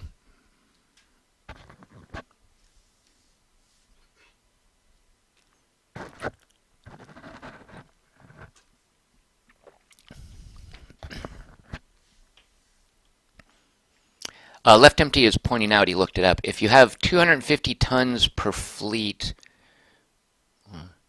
Oh, yeah, like if you concentrate too many fleets in one area, too much tonnage, there is a fighting penalty. But I think it is offset by just the sheer numbers you have. I don't see it as enough of a disincentive to keeping a bunch of fleets together. Seems more, if anything, like kind of a balancing mechanic. Let's see what else. Pirates, we lost a planet. That's fine. To the parasites. We've explored ground combat. Yeah, okay, fine. There's a battle, some movement. All right, I'm ending turn. So apparently my mic is not. All right, let's see if this fixed anything. But yeah, there was some sort of an issue with my bandwidth.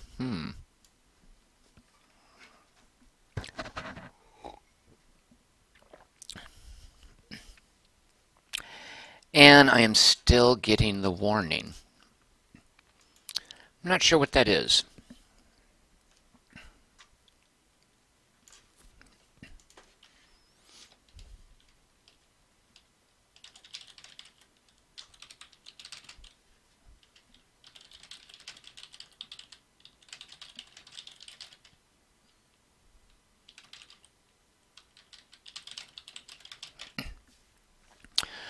Well, let's see. It looks like this stream was undone not so much by the parasites or the hive, but by YouTube or my ISP or whatever it is that is causing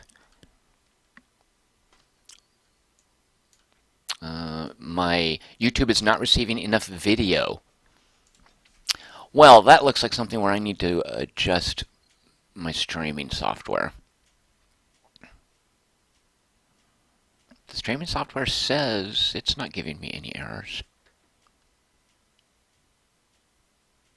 You guys could hear me type the comment. You could hear my typing.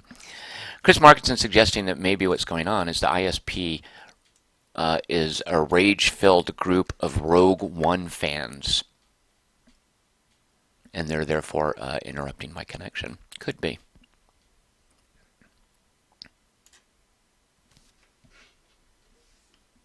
Left Empty saying the stream seems fine. Yeah, I'm definitely getting a warning from YouTube saying the video output is low, which it shouldn't be.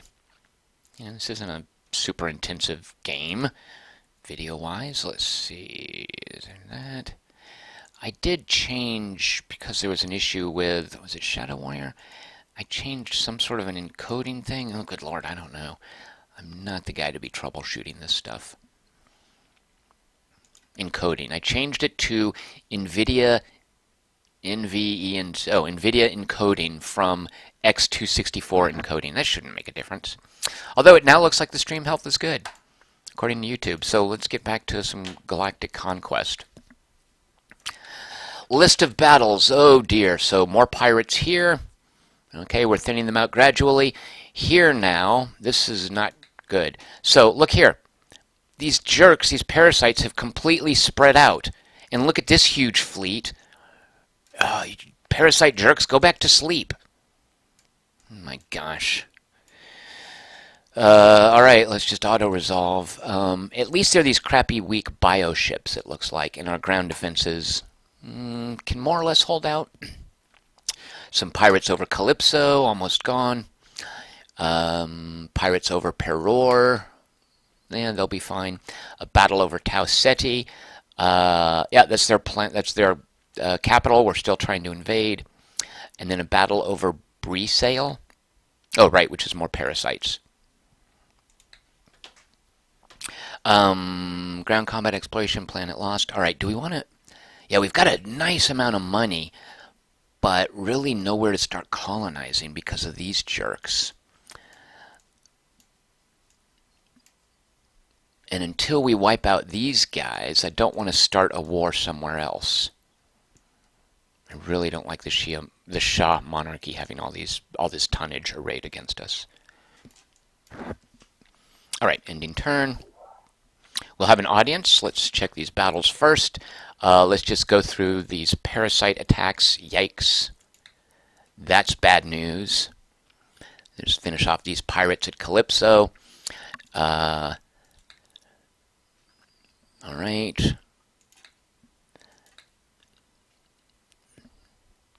These parasites are jerks. Yeah, look at that. Oh, shoot. Why did I get 14? Yeah, let me get my fleets out of here for the time being. What's the closest planet to Terra? You guys come back here. You lose the game, by the way, if you ever lose Terra, or if your prestige ever goes to 0. Mine is at 14. Oh, we have a bunch of ships here. What is all this tonnage? Well, it's not. You'll note these squadrons have 0 ships because they're filling up gradually. We have 180 tons in. Oh, this is our Imperial, our Terra Honor Guard. So we want to move them, have them earn their keep. Who else? So we have 103 tons. So we have a couple of. These are our main armadas. Let's move them up as well.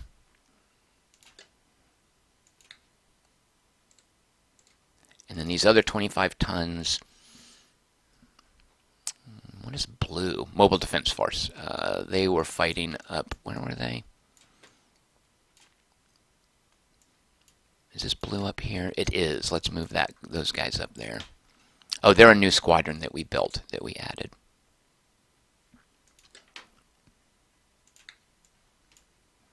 You guys come on all the way up here. Alright, let's finish looking at battles. Alright, just a bunch of parasite jerks. Tonbura, these are the, what are these guys called again? Tau Cetians, whose capital we're hopefully about to take. How close are we to that? 60%. We have poured in 83 stormtroopers. And here's our reserve, if you recall. This is something that you don't manage. And their defensive forces, yeah, we're barely overwhelming their defensive forces, but that's good enough for me.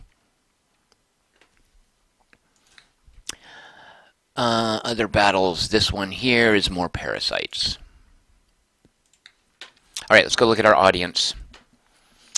Tip of the day. When factions are unbalanced, okay, we know that. It's just telling us that if your court factions are out of sorts, you will take a stability hit. And our stability is, that little green thing says, okay. The unbalanced level is 16, which is not enough to give us a stability hit. A stability hit accelerates the rate at which the rebels build up. What else is our audience wanting? Assassin caught. Good. That's the storyline where assassins are trying to kill you. A speech to the court. It's an event. We can boost competence. Who is this to? Oh, the court, right, which is these people. We can boost competence, we can boost loyalty, or we can reduce corruption. Let's boost loyalty. Yeah, because I think that'll affect the build-up of the rebels rate. Poor accounting. We have a bad treasury event, which, why is that? Treasury, look, there's only a 43% chance it would be bad versus 57 good. I don't like our die rolls. Which is actually okay because we're sitting on a healthy amount of money. So we can either add to the chance of corruption, we can give a chance that there will be a loyalty hit, or we can spend 5,000 to avoid either of those. I'll spend the 5,000. I mean, that's what the money's for. A good event in foreign affairs. A very polite reporter asked what we think of the various races in the galaxy. Our answer is going to be published throughout the galaxy. We can either say we're proud to be Terrans to give ourselves a point of prestige. One of the main ways you gain prestige, by the way, isn't so much this little drip feed through these events, but as you hit what's called the end of an era, and you'll note that's going to happen to us in 16 turns, you get a big prestige dump based, I think, on either your population or the amount of planets you control. Oh, here we go. Yeah, estimated prestige at the end of the era. From planets, we're going to get another 14. From population, 3. So basically, it's the number of planets you rule. Each era boosts your prestige, and this is basically your score. All right, or we can say I'm proud to be a Terran, but those rebels are shameful, which will reduce their readiness. We can improve relations with everyone. We can improve influence over minor races, or we can take a prestige. Oh, we can, yeah. I will conquer all you filthy aliens. That could be our answer, which will give us 2 points of prestige, but huge negative relations hit until the end of the era. Let's go ahead and drive. Let's put a ding on rebel readiness and power. Okay, alien ambassador. Remember, we summoned this guy. He's not attacking us. Let's see. We can either send him away, change our mind. We don't have anything to say to him. We can discuss our differences to gain 5 influence for 3,000 space bucks. Or, oh, right. Influence is what, when we summon him, gives us options. Or we can spend 5 of those influence to give him plus 10 relations to us, which will revert back to neutral at the end of the era. You know what? We don't have anything to say to these guys.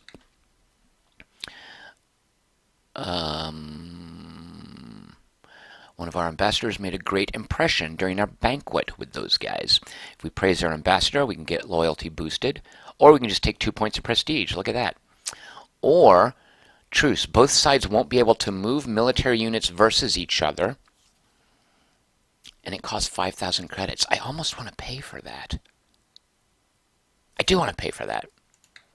There. So it will completely secure this border, and we can reroute these yellow guys to punch these fellas, which actually I'm going to go ahead and do now.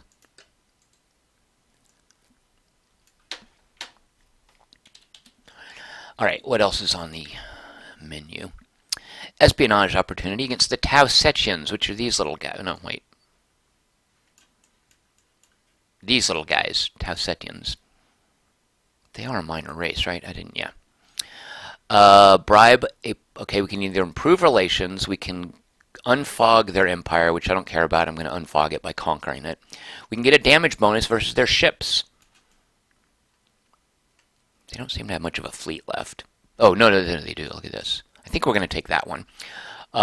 We can have the value of their defensive installations. Do they have a bunch? 34, 4. We haven't unfogged these planets, so we don't know. 0, yeah, we don't care about that. So far, we're going to take the damage bonus against their hulls, or we can degrade their relations with other planets. And each of these costs only 80 credits, which is a drop in the bucket. Let's gain access to their hull structure plans. So starting next turn, we're going to get a damage bonus against them. Seasonal review of governors. If you recall the last audience, we could choose whether to review governors or officers. We chose governors. We can remove everyone with a competence of 5 or lower. This, I think, is what we're going to choose. We can remove everyone with a loyalty of 5 or lower, and that will affect rebel readiness, if I'm not mistaken. Planet support.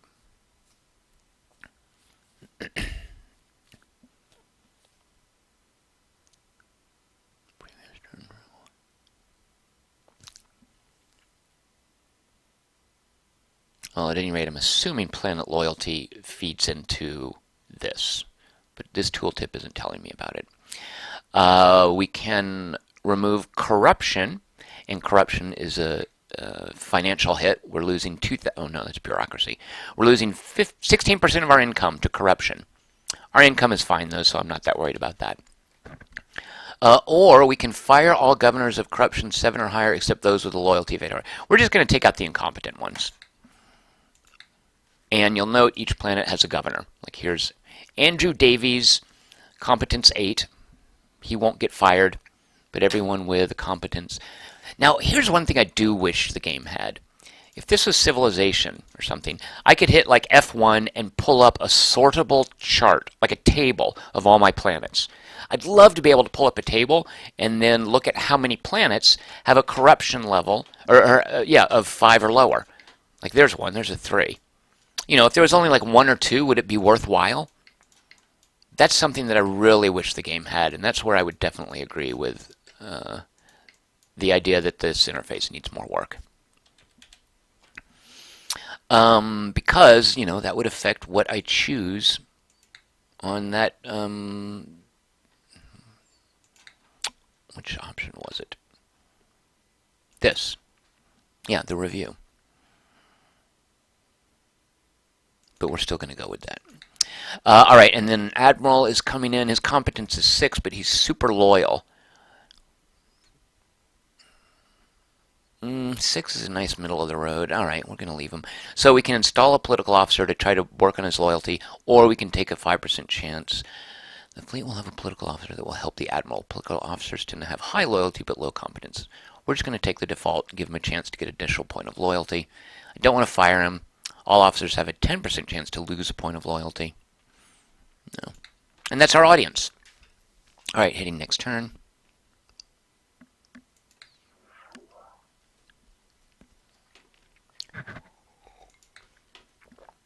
Stupid parasites. All right, they're taking this planet from us. Look at all these. Look at this. Oh my god, they're such jerks. Pirates there. We are slowly thinning them out. This is us slowly. 60%. What were we at last turn? It's taking forever to take that stupid capital. More parasites. Let's see. We don't really have any fleets to move. So we've secured this border. So let's get these. Oh. Yeah, here's a nice bit of number of ships. Oh, right. We're moving them up here.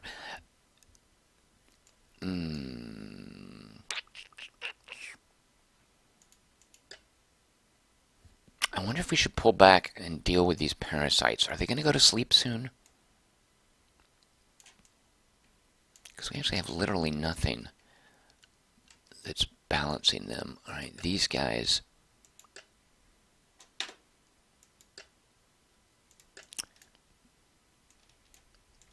Shoot.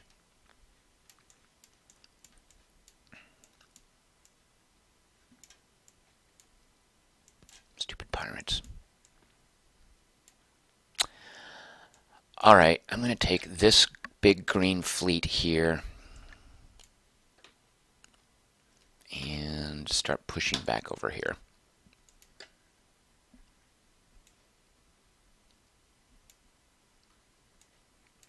If these guys were to attack us now, the game would be pretty much over. Alright, hitting next turn. Let's see, all the battles are resolved, right? Yeah, next turn. Let's just see how we're doing with the ground invasion down here. It's still at 60%. Why is that not moving? I guess just because they have a garrison of 180 dudes. Yeah, and we're bringing in more stormtroopers. It's just taking a while. Alright, well, that's kind of annoying. We had a battle here. What, they're trying to cut us off, it looks like. And they shouldn't have too much problem doing that if they really wanted to. Let's pull back some of these guys. How about you come back here, and you come back here. Alright, looking at battles, let's just get rid of all these stupid parasite battles because we know they're going to roll over us. There's these pirates, they're taking a while, we're slowly thinning them out. Parasites, more pirates to thin out. What's happening? Right, we saw that battle. Research is completed. Tactical coordination. So next, wait, that was electronics. So next we're going to get what are those things called? Electro-scholars, at which point we'll shift our primary focus to another one of these. Otherwise, I don't feel like I know the tech tree enough to really mess around with, you know, climbing up a specific path. And it doesn't show as a tree. Planet lost, yeah, thanks. Exploration, who cares? Ground combat, there's our battles movement. All right, ending turn. I'm just going to finish these stupid parasite battles.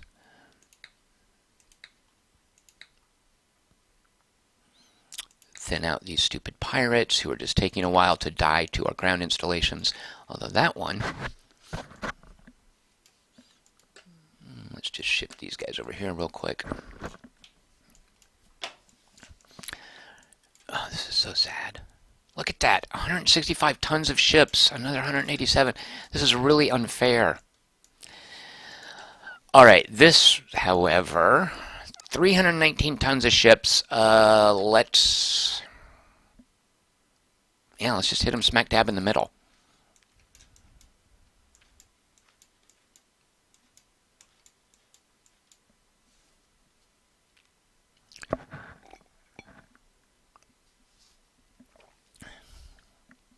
Rocket Monkey is pointing out that Tau Ceti down here is the new Vietnam.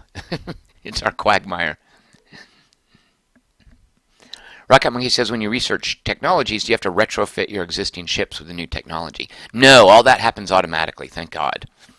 And you don't even design ships, do you? Is there something about... Yeah, you do not design ships. I mean, I don't have enough... Yeah, I'm almost positive you don't design ships. What this is here is I can build a specific number of ships if I want to. Why can't I build corvettes or cruisers? I don't know the answer to that. Oh, I guess I could. Is this showing me how many I have in production? Here's the metal that's being used. So it looks like this batch just has 3 more battleships to be made. What is this batch? So, oh, right, okay, these, yeah, up here. So these are ships being built for the Imperial Armada. Timetable, what is that? This just looks like a basic information screen. Yeah.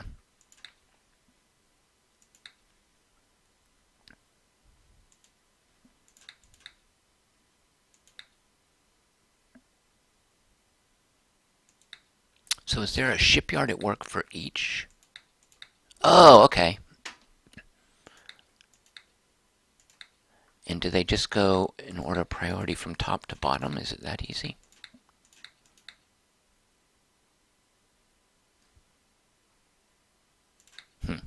One thing, by the way, and this is, I think, where we're falling behind. Look at our upkeep for ships. None, I think, means you should have way more ships than you currently have. Oh, and by the way, let's turn off this focus on agriculture. We're doing fine. We should be spending some of our money, which we've got a good income. We're getting 1,500 credits a turn. We should be spending some of our money on ships. I probably should have looked up earlier, like how to really accelerate shipbuilding, how to improve the size of my fleets. Or I should have just added a bunch of squadrons. I don't know. At any rate, it's kind of embarrassing that we're getting beat up by the Hive. And it's a random event. They don't necessarily wake up every time. All right. We are winning against these guys. These guys are not our Vietnam, by the way. The Zurani. No, what are they called? Zurari. I want to make sure to get their name right. Tonbura, here's our Vietnam, but look at all these reinforcements we brought in. That was easy. We can just park here. We're just waiting for that, right, in our Vietnam, and end turn. Go to battles.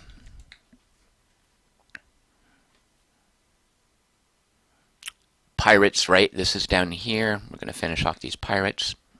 And then we're going to move this fleet back here to the border.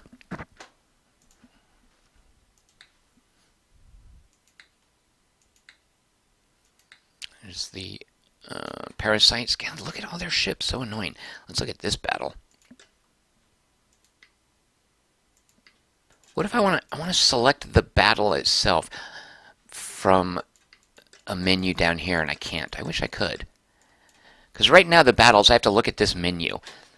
These all show here. Why can't I just click on the site of each battle to resolve it? Oh well. I could too. If I just hit spacebar, they all resolve, and then I can look and see what the outcome was. So, all right, we've handily driven back the parasites here. Let's come down there. And is there anywhere else I need to look at? Our Vietnam. That's pirates. Let's see. Do we want to move forward? Got 221. Oh, in 2 turns we've got more ships arriving. Just 23 tons of ships though, but we'll wait for that. And down here in our Vietnam, that's fine. That we're invading. I think let's go smash the rest of their ships here. All right, and I'm ending turn. And I'm gonna resolve all space battles again, right? So we smashed all their ships, and let's now divide our fleet so we can be landing on multiple. We do have enough stormtroopers left over. Like we still got 96 yet to be allocated. Any progress there? Still 60% in holding. Good lord. All right, let's spread out these guys. We're just gonna move this group here. All right, we are now driving back because we've brought in some tonnage. The parasites. Man, look at that. It's like they're just driving right past us. Do we have enough planetary installations? No. Ugh, this is like chasing an army around in Civilization or something. All right, that... Yikes, look at this. How many ships do they have?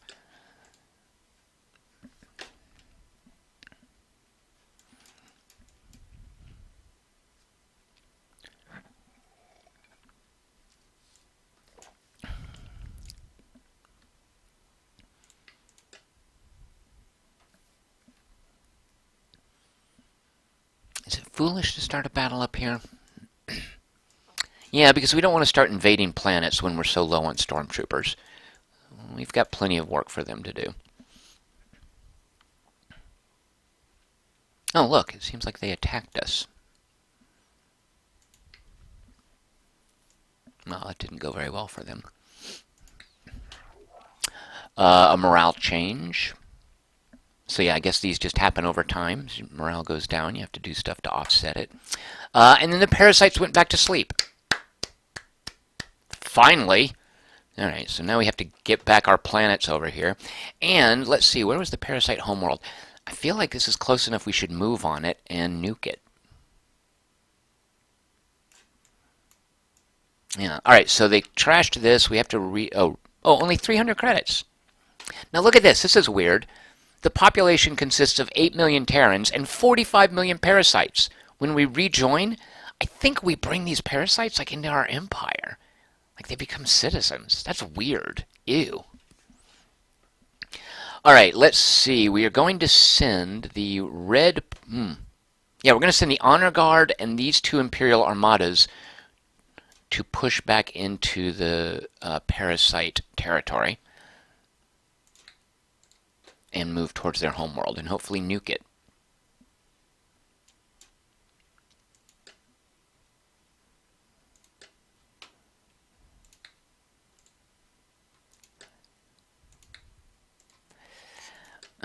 Here are green...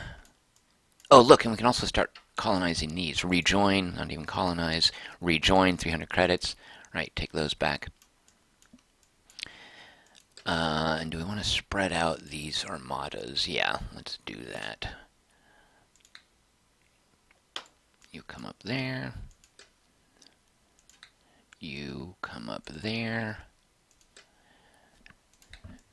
You defend Hoth.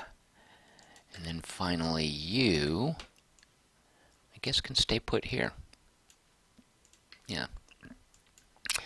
Alright, what are these yellow squadrons? Yellow is up here. So let's bring these yellow squadrons. These are new squadrons that we built.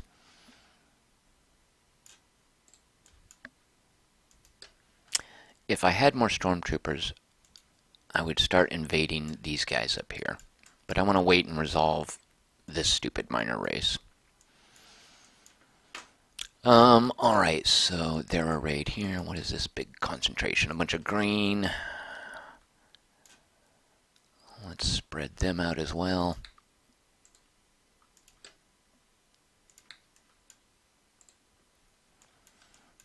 And is this just one squadron? No, here's a couple. Let's spread them out.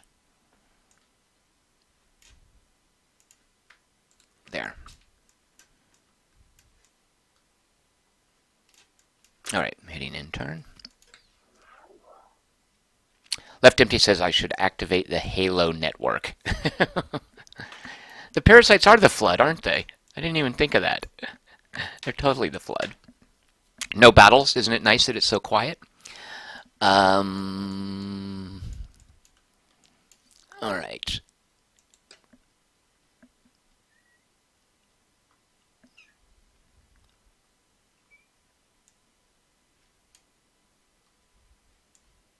Where did all of our fleets go that we were going to move into parasite territory?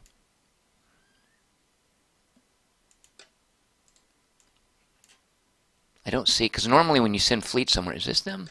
No. Well, this is embarrassing. I had a huge... Didn't I send a whole bunch of fleet?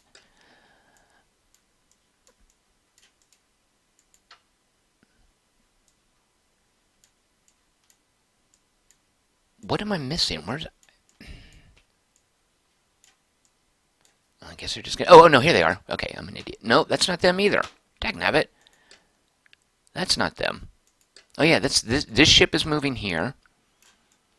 I feel like a bunch of ships just went missing. Unless I grossly miscalculated something. Alright, well, we'll see what happens. Oh, movement. I can look at these. Yeah, none of that tells me anything. Well, hopefully they'll show up. Research, we made the cyber brain, so real quick I'm just going to move the focus to... not construction, energy. We'll go to energy. Gives us better shielding. You know what, I am going to set a secondary. There. Where did we have battles? Well, we won all... Okay, so these are ground battles. So this is us in our little Vietnam down here against the Tau Ceti. Yeah, we took over that. Let's move these ships here and these ships there. Let's see if we've progressed past 60%. Good, we're up to 85%. You'll notice we've got 60 stormtroopers left. They're certainly earning their keep. What other battles? Let's see. Yeah, these are space battles that we won. I swear, didn't I? You guys saw me. I had an expeditionary fleet, like a big old group of ships I was going to move into parasite territory. Where did they go? Some admiral's going to get fired.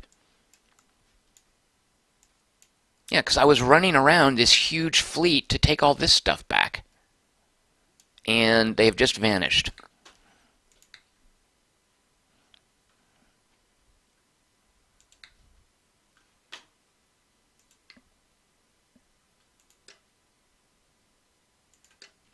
There's some of them. No, that's the other side. What? Oh, good Lord. All right.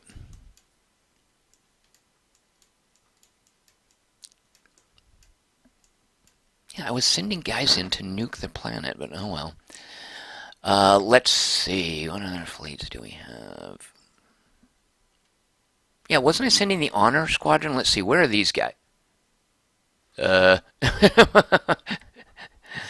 I click on Find, so look, if I hit Home, it centers on Terra, right? Let me zoom out. When I click Find, because this is the big squadron I was sending to go attack the home world of the parasites. When I click Find, they're out in the middle of nowhere. Is this some kind of bug? I'm going to be super irked. Well, I think they'll show up eventually. I don't know what to make of that, because let's see, if somebody else is in hyperspace, like if I told it find. Oh, okay. Interesting. So I guess when things are in transit, when you hit find, it just goes to black space. That's what hyperspace looks like. Now, if you believe that Rogue One is canon, hyperspace is all like blue and flashy. Is that a spoiler? Pirates getting uppity. So there should be a list of pirate battles, which again, not too big of a deal. Let's see, over Benar, 14 pirates against a squadron of 41 ships and a ground defense of 70. That shouldn't be an issue. We won. 3 pirates against a ground defense of 70. Not an issue. We won. 43 pirates. All right, this might be a minor issue. Yeah, that we don't want to stand, so let's move these guys down here, and these guys are going to wipe out. Let's see, where's Roka? They wipe them out, and then these guys can come back here. Alright, what were the other pirate battles? 9 ships against 38, 39. That's not an issue. And I think that's it.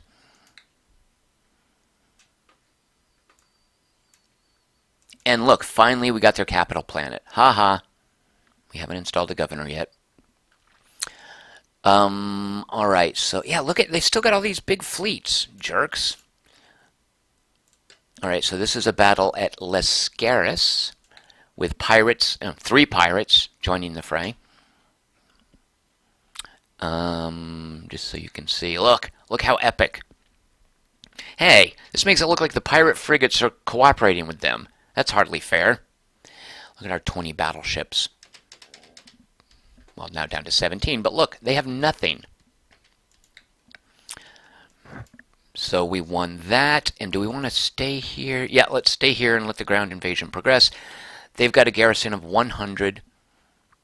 We'll be landing these stormtroopers, and you'll note the stormtrooper count is now going up because we finished this battle. And it's recalling 61 stormtroopers.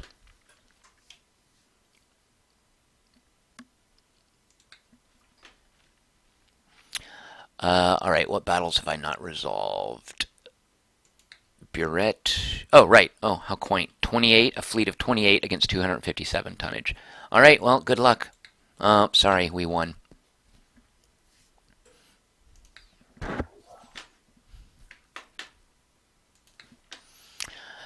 Lascaris again. So ground invasion progress. Here is this healthy concentration of pirates. We've got ships incoming though, so that'll take care of them. I wonder if I should be pushing up. We have enough metal. Let's start getting more metal. I'm going to push mining. I'm going to encourage the governors to make a little bit more of an effort in mining because, let's see, we're making 179 a turn. You can look down here, mineral production. So 179. We're definitely using those up. Actually, let's go very high on mining. Our electricity and our food coverage is just fine. This is food for agriculture. Mining is shipbuilding. Refining is electricity. Manufacturing. Oh, is maintenance for ships. We don't have enough to worry about that. And then services is an income boost, and our income is fine. Actually, our income is really fine. Let's colonize that. Let's go ahead and colonize that.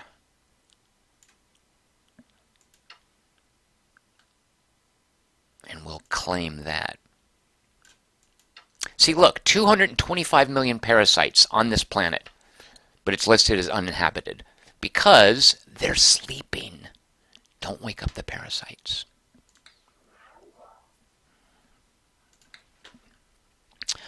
Lascaris is that Tau Ceti planet. They've still got some healthy fleets. Yeah, and they're throwing them at us now. 65% ground invasion. So look here, this is not. They've got 78 tons to our 113 at Tau Ceti. Let's see how that goes. Well, we won, but now we've only got 90 tons. I think we'll be okay. Are we building ground installations? Slowly but surely. Let's do this. This is a thing you're supposed to do with your money. If I go to economy, nope, administration, I can subsidize defense to more quickly build defenses. I can also, let's see, subsidize economy. So the governor can construct more facilities in cities, subsidize settlement to bring in more people, subsidize claims. Oh, claims, this is like Europa Universalis, like Paradox games. So this race has 4 points of claim, basically 4.96, towards this planet. I have 0 points of claim. So that's going to cause a diplomatic tension where they're going to want this back. Each time an era ends, and we're 4 turns from the end of an era, we get a point of claim. Like we start building up claim the longer we occupy it.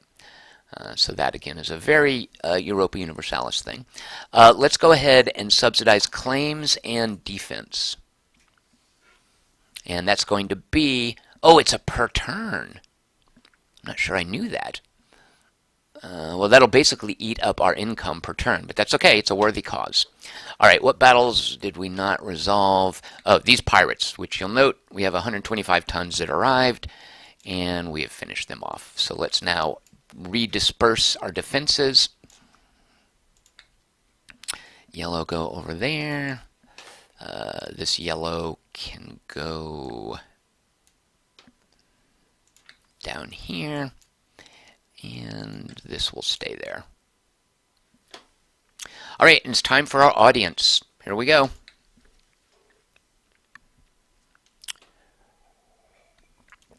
Tip of the day, claims to planets determined how other civilized races perceive your right to rule that planet. Well, thank you, tip of the day, but I just explained that. Threat from another dimension. Here we go. Our archivist did more digging. I'm afraid there's enough evidence to take this unknown aliens thing seriously. So we have no options other than to pursue the matter. In 474 turns, and we've played, where's the record of turns? We played 26 turns. But at this point, in 474 turns, what are they called? The Predators? The Annihilators will arrive. Truth be told, I have never made it this far into the game. I have no idea what will happen when the Annihilators arrive. Here is our conspiracy to overthrow the Emperor storyline, where we occasionally get poisoned. We can interrogate... so let's see. We investigated the royal cloning tanks. Someone used them illegally. A clone was made using our genetic makeup with an intent to replace us. What? All right, we can interrogate the technicians. It uncovers a traitor. You will note the traitor's uncovered 0 out of 13. That's your overall story progress on this event. Or we can get 2 traitors progress and lose 3 points of prestige. Frankly, at this point, as long as my prestige is above 0, I'm not that concerned with whether it's high or low. Does it have any effect being high or low? I mean, it's just a buffer before you fail on a score, right? Well, let's go ahead and kill 2 of the traitors, or uncover 2 of the traitors. Faction stealing funds. All right, prominent persona from the traditionalists. So do we punish them? They all lose a point of loyalty. Do we cover it up? They can gain corruption. Or do we order a financial audit by firing all the supporters who have a corruption of 7 or higher? Let's look at our court real quick. The traditionalists are this blue book. Corruption 4, we don't care. It would fire this guy. His competence is only 8. Our treasury competence is actually not that good. Oh shoot, I meant to scoot this guy. Oh, we can actually scoot him into treasury. Let's see, who else would be fired? Corruption, oh, he would lose her. Look at this, oh, but that's protocol. You know what, let's fire all the corrupt guys. What was the option?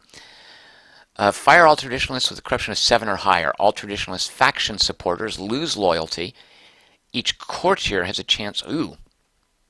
But let's do that. Let's get rid of that.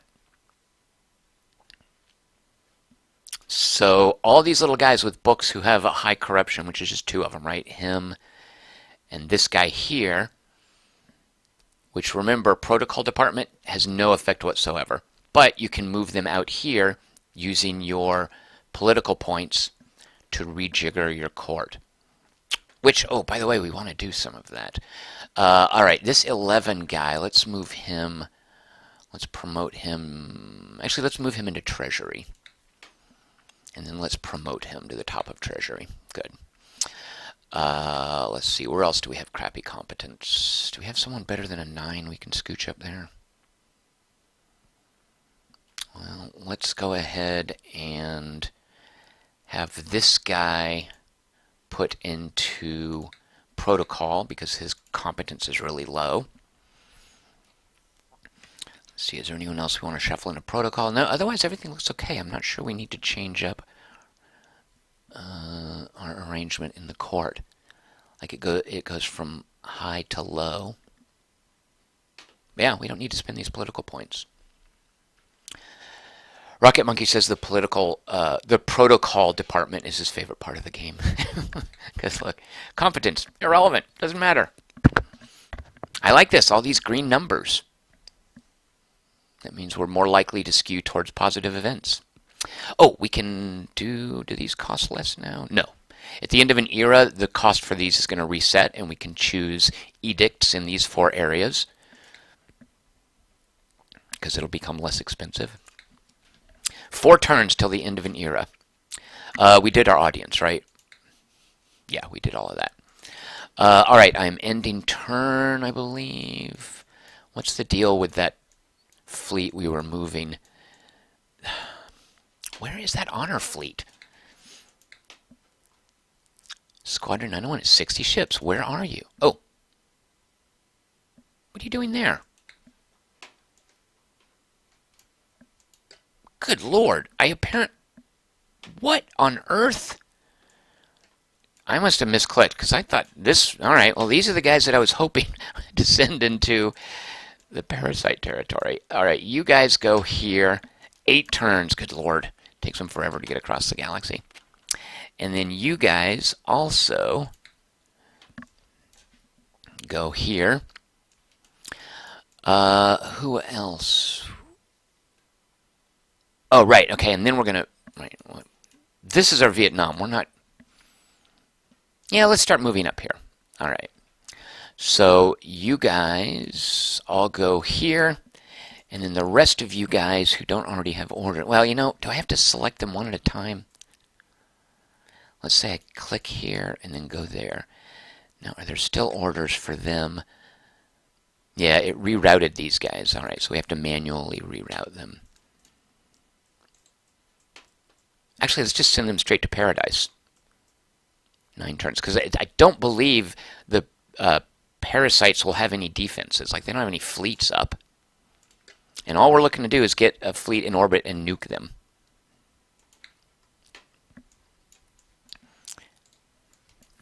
All right, so there goes our Imperial fleet. That honor fleet that I mentioned.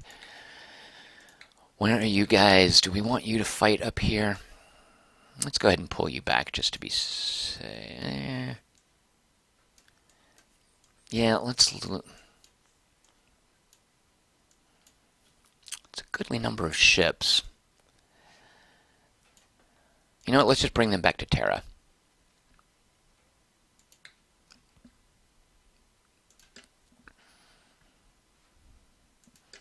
Honor fleet. Where are you guys? Select. Yeah, 180 tons worth of ships. You know what? No, we're going to leave them in this fight here.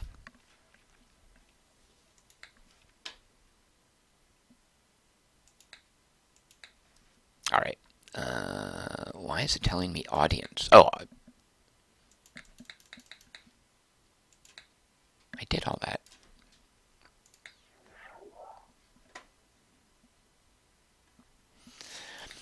All right. Finishing these guys off, we just took that planet. We will move forward here. We're going to stay parked on Tau Ceti in case they move down here. I thought there was a hotkey for battles. Let me check something.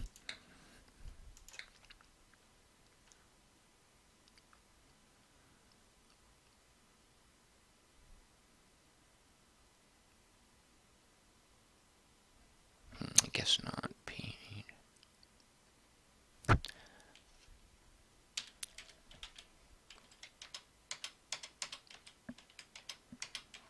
almost positive there's a hotkey for battles. Oh well. All right, this should be over quickly. And this also should be over quickly. Actually, so they're holdouts because look at this. They've got 86 ground installations. That's going to take us a while. And it looks like, is this their planet? It is. Well, whatever they're going to do with these 140 ships, we're fine either way. And our stormtroopers, we've got enough to play with. Colonization. Colonization impossible. Progress of planet sales colonization was halted due to a lack of direct route. What? Oh, I guess because we haven't colonized this yet. Fair enough. We'll get there. All right, so these are the Zurari battles here. We are commencing landings on Aurora. Voss, we're going to fight their ground installations. They brought in 23 tons of ships. The ships aren't there, and they're now down to 9 ground installations. So we're going to be invading these 2 planets. What is this? Ustem. Uh-oh. This is the Tau... Oh. What? Oh, right. Okay, this was our Vietnam. They have a few more ships left. We'll finish them off. Yep, easily. So they've still got like 300 tons of ships up here, and whatever they might have over here. Whose planet is that? That is their planet, and they just had a battle there, probably against the Hive, right? Yes, the Hive is hitting them from this end. Haha.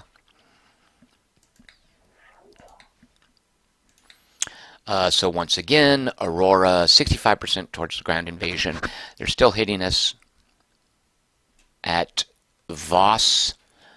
We'll beat them. They now have no ground defenses, so we're going to start landing there. Ustem over here with our Tau Setians. We're now taking this planet from them, hitting end turn. Let me just real quick look at fleet. Should I order additional squadrons? I'm going to go ahead and add a couple of squadrons there. That's big enough, big enough. Let's flesh these out. And these will be growing on Terra. This is our honor guard. All right, let's look at Terra real quick and see if we have fleets to move around. Nope, not yet. All these squadrons, look, with 0 ships. Some of them don't even have people in charge of them yet. We have job openings. Anybody who wants a job as an admiral. And those will fill up over time. All right, it's a new era. So this is each era has a kind of a theme. Like there's the era, sometimes pirates have their own era. This is an era of Hive offensive. And there are little global, like here's an indicator of what's going to happen in this era, the second era of the game. Aliens' power increases. The aliens get their tech updated. Okay.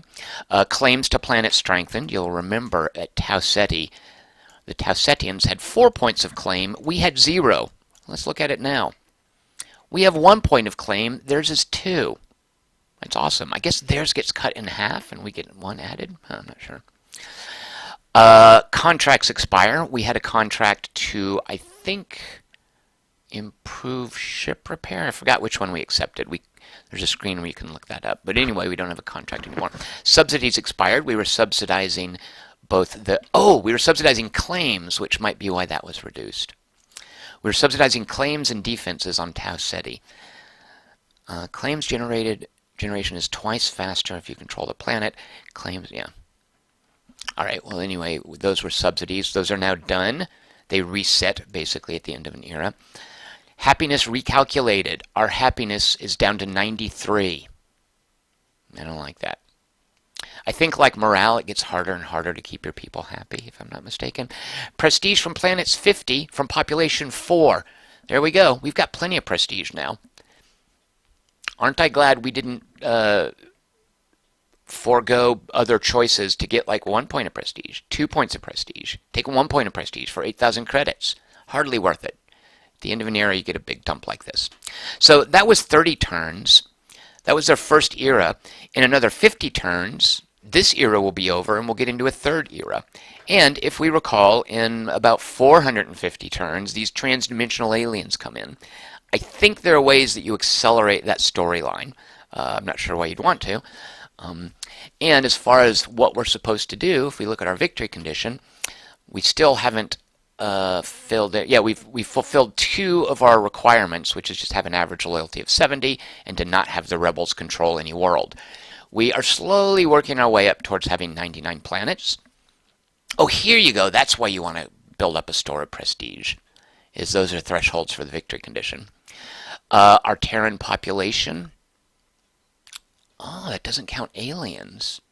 Interesting. That's a little racist.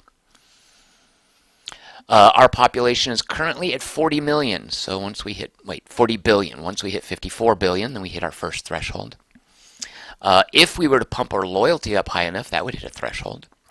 Once we crush a rebellion, and we're halfway towards one, we're going to fill in this crush rebellion at least once achievement. If we civilize 80% of the galaxy, that basically means defeating the Hive. Because minor races and major races, they're civilized. The Hive, who we can look at our intelligence screen, the Hive control 158 planets, which is 31.66% of the galaxy. They are, as you can see, the parasites just have 1 planet. That's their home planet, which we're hopefully going to go nuke, and the annihilators haven't arrived yet. So basically, this achievement to civilize 80% of the galaxy involves wiping out the Hive. Seal 50% of transdimensional rifts. That's that storyline that will arrive later. And we can see, using this filter, these are transdimensional rifts. You see those little yellow things? If you hold down control, by the way, it makes your ships invisible, which is helpful.